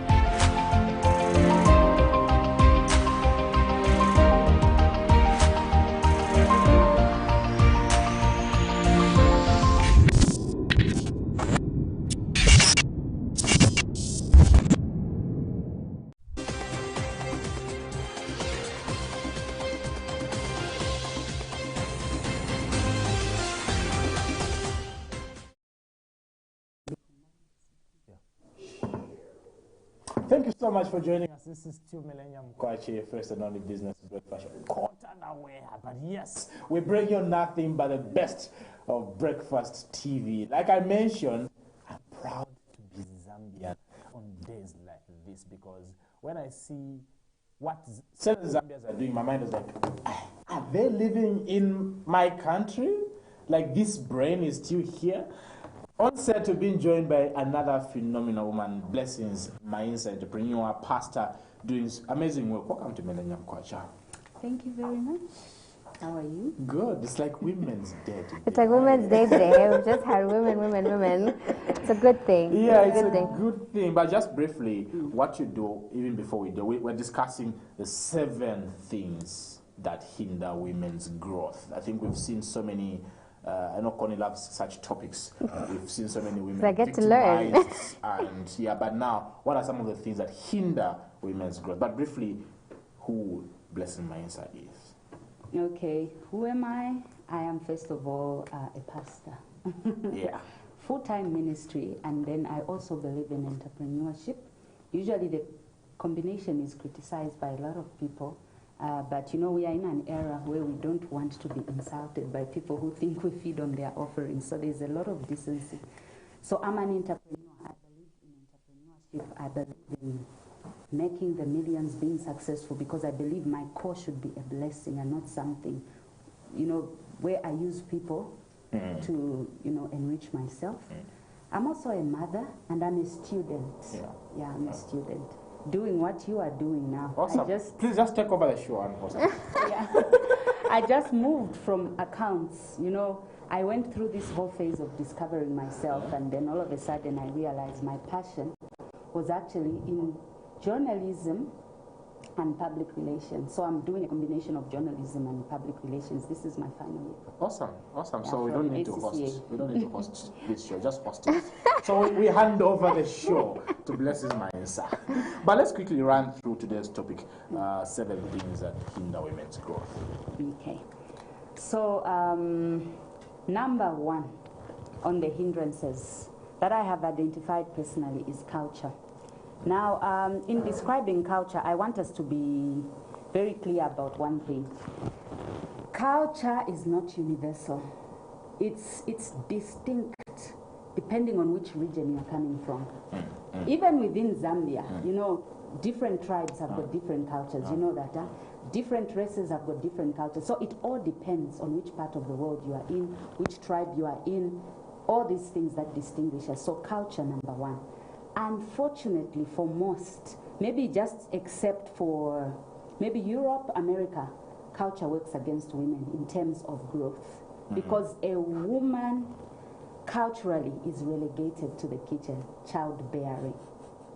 Yeah, so there are all these things when you get married, certain things that you can do. And it's so bad that you will find that even if you are brainy, you are creative, you've got so much deposited on the inside of you, most men are groomed to just see a sexual partner in you, a homemaker, and a child bearer. They can't even see your brains or what you have to bring onto the table. Yet the Bible says a woman is a helper. So that's where the cultural aspect comes in. So culture is number one. Number two, religion. Religion. And when I say religion, I'm talking about the different religions. Islam, Christianity, all those things. I'll talk about Islam specifically, for instance, even though also this is dependent on which part of the world you are in, the Middle East, Africa, whether you are in Europe. I think those who are in Europe, America, they are a bit more liberal. In the Middle East, it's a little bit different. Usually women, you know, you can't even show your face. I think in countries like, not Iraq, Saudi Arabia, I don't know if now they are even allowed to drive, to own a driver's license. You can't vote. You know, there are things like that. So you are really just relegated to being, you can't even show your face. You can't. You can't. So it's all those things. How do you grow? You can't. So that's what I meant when I said religion. And then also religion, I'll put number two on religion. Christianity. Allow me to say this because this is a Christian nation, right? This is a Christian nation. So I can say such things. If you look in the Bible, you know, most of us know the whole story of the serpent deceiving Eve, right?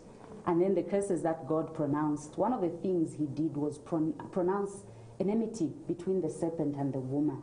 That's a distinct curse from the curse that was pronounced on the man. So there is, I think, a more aggressive battle. You know, the serpent represents the devil, between a woman and the devil. It's so serious that this incident is actually repeated in the book of Revelations. You know, it talks about this great dragon that wants to destroy this woman because of a seed.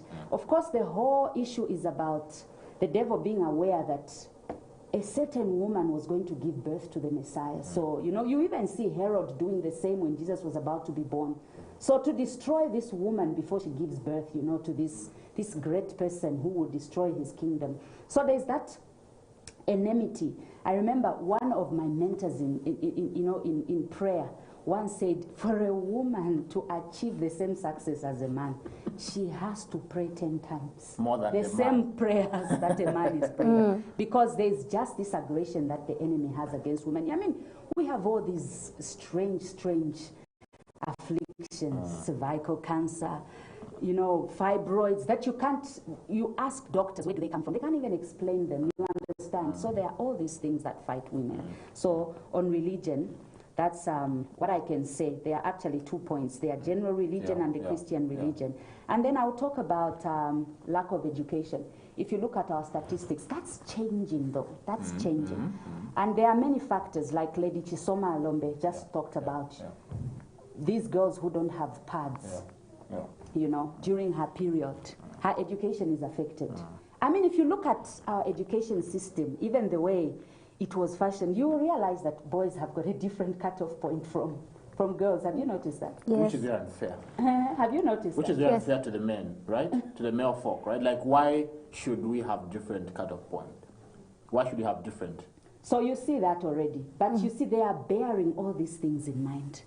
A girl will knock off from school. A boy will just go and sit. It's just like the husband at home. Both are coming from work. Sit. He actually expects you to, you know, distress him. You understand? For a wife, she'll have to put the bag right in the kitchen, the handbag, before she even reaches the bedroom. Get busy, you know. It's like, I call it duty number 2, second duty, you know, second shift rather.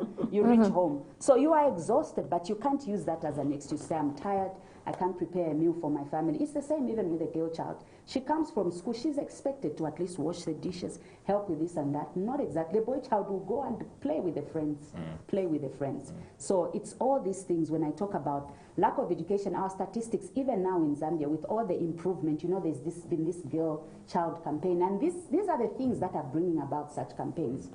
You will realize that we have more educated men, more men in employment, more men in business than women.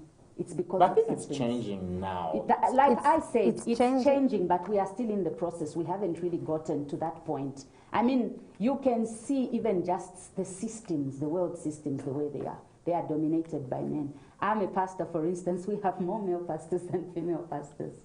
Because talking about our culture, I have always said to people, you know, if you are not careful, rightly dividing the word of truth, you will find that culture is governing you even when it comes to the church.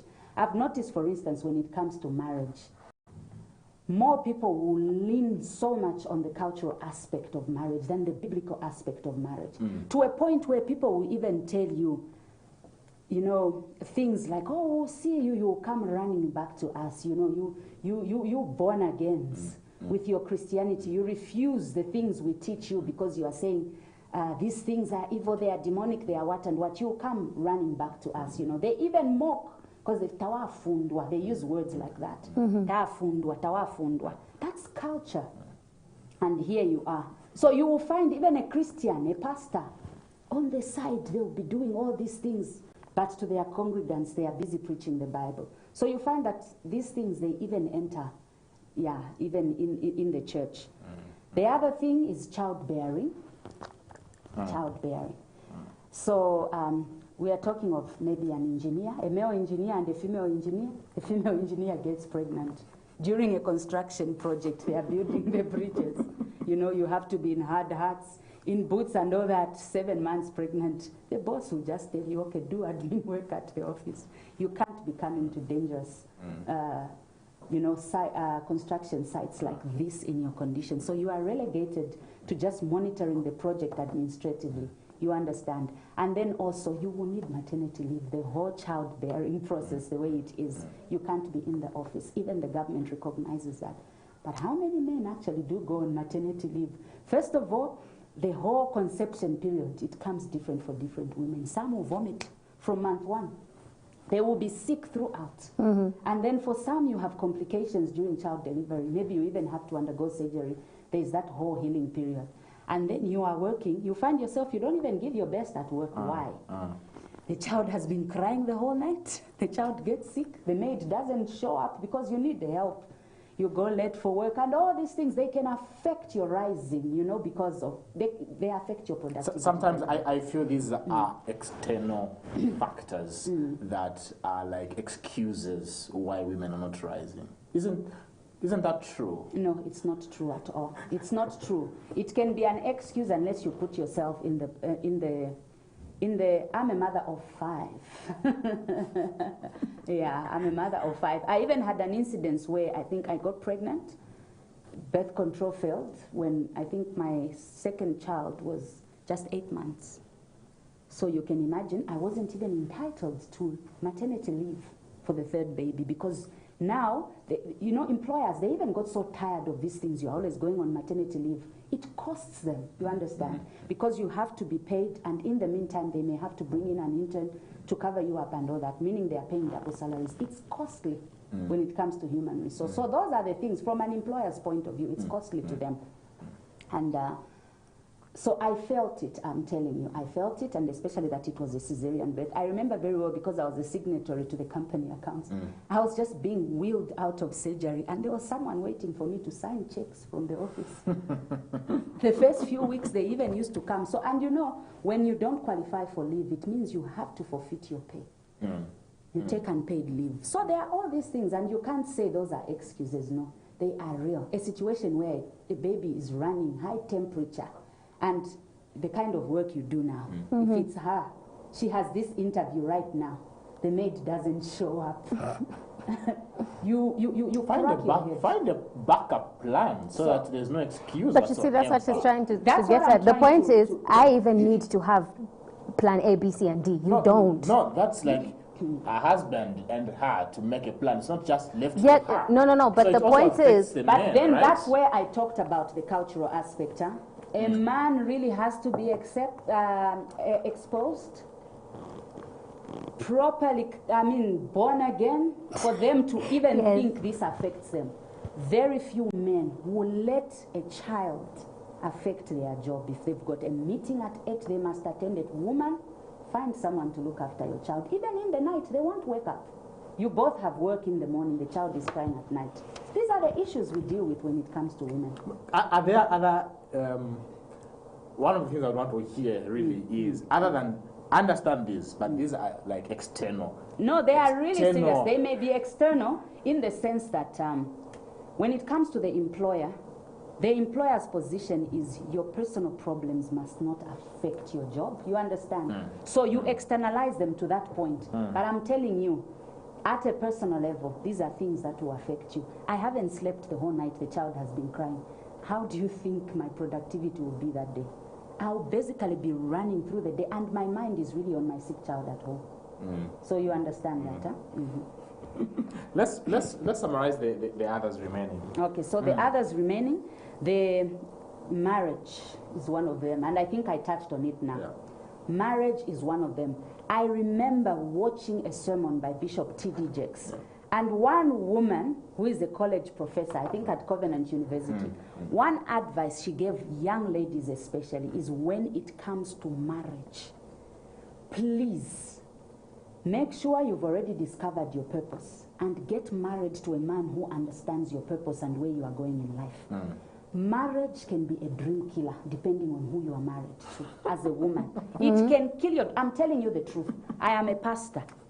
I am a married woman. It can kill your dreams. Men frustrate their wives. You've seen a situation where a man goes to study 5 years abroad. Can a wife leave her home, leave her husband? But the thing is, it's about the primary assignments in a home. The primary assignments are different, right? But those are the hindrances, that we are talking about. No, it's like prioritizing. It's like, you know that once you're married, what's your priority in that home, in that family? Priority in that home. Is it career or is it marriage or family? But then also for the husband, I think that priority can affect him. You are married now. Should your priority be your career above your marriage, your wife and your children? You are the provider, so I'm supposed to ensure that you enhance your skills. So but that you see, your, this is why she keeps bringing the resources. Whilst you are not a provider as a woman. I agree and I disagree. Our topic is growth. We are talking about growth. So we are looking at a woman who wants to grow as well, in spite of those primary roles. What is it that stops her? It is this same primary responsibility. So marriage can hinder you. I'll tell you, I have a friend, for instance, she's aspiring. She's just someone who is even younger than me to be, she's gotten into politics. From the time I've known this lady, she's properly saved, a born-again believer. Her husband is a lawyer who runs a law firm. She always knew she wanted to be a politician.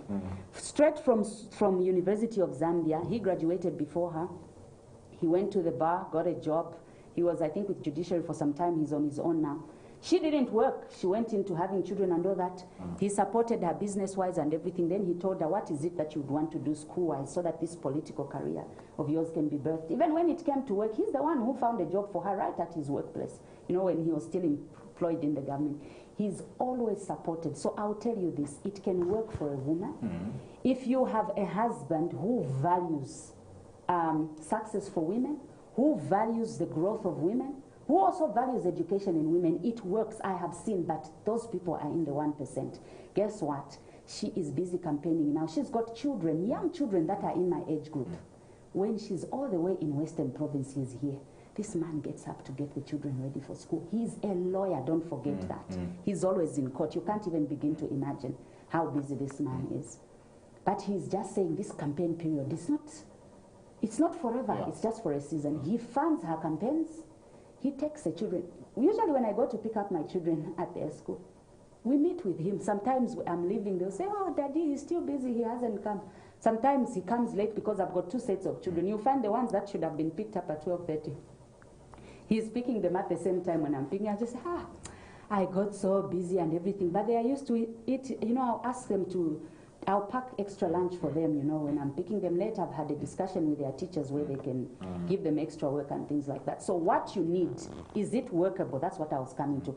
It is workable if you have a supportive spouse who believes that women are more than being in the kitchen, being child bearers. They actually have a purpose as well. He understands your purpose. He can be your greatest cheerleader, and life is very easy like that. We should have you again.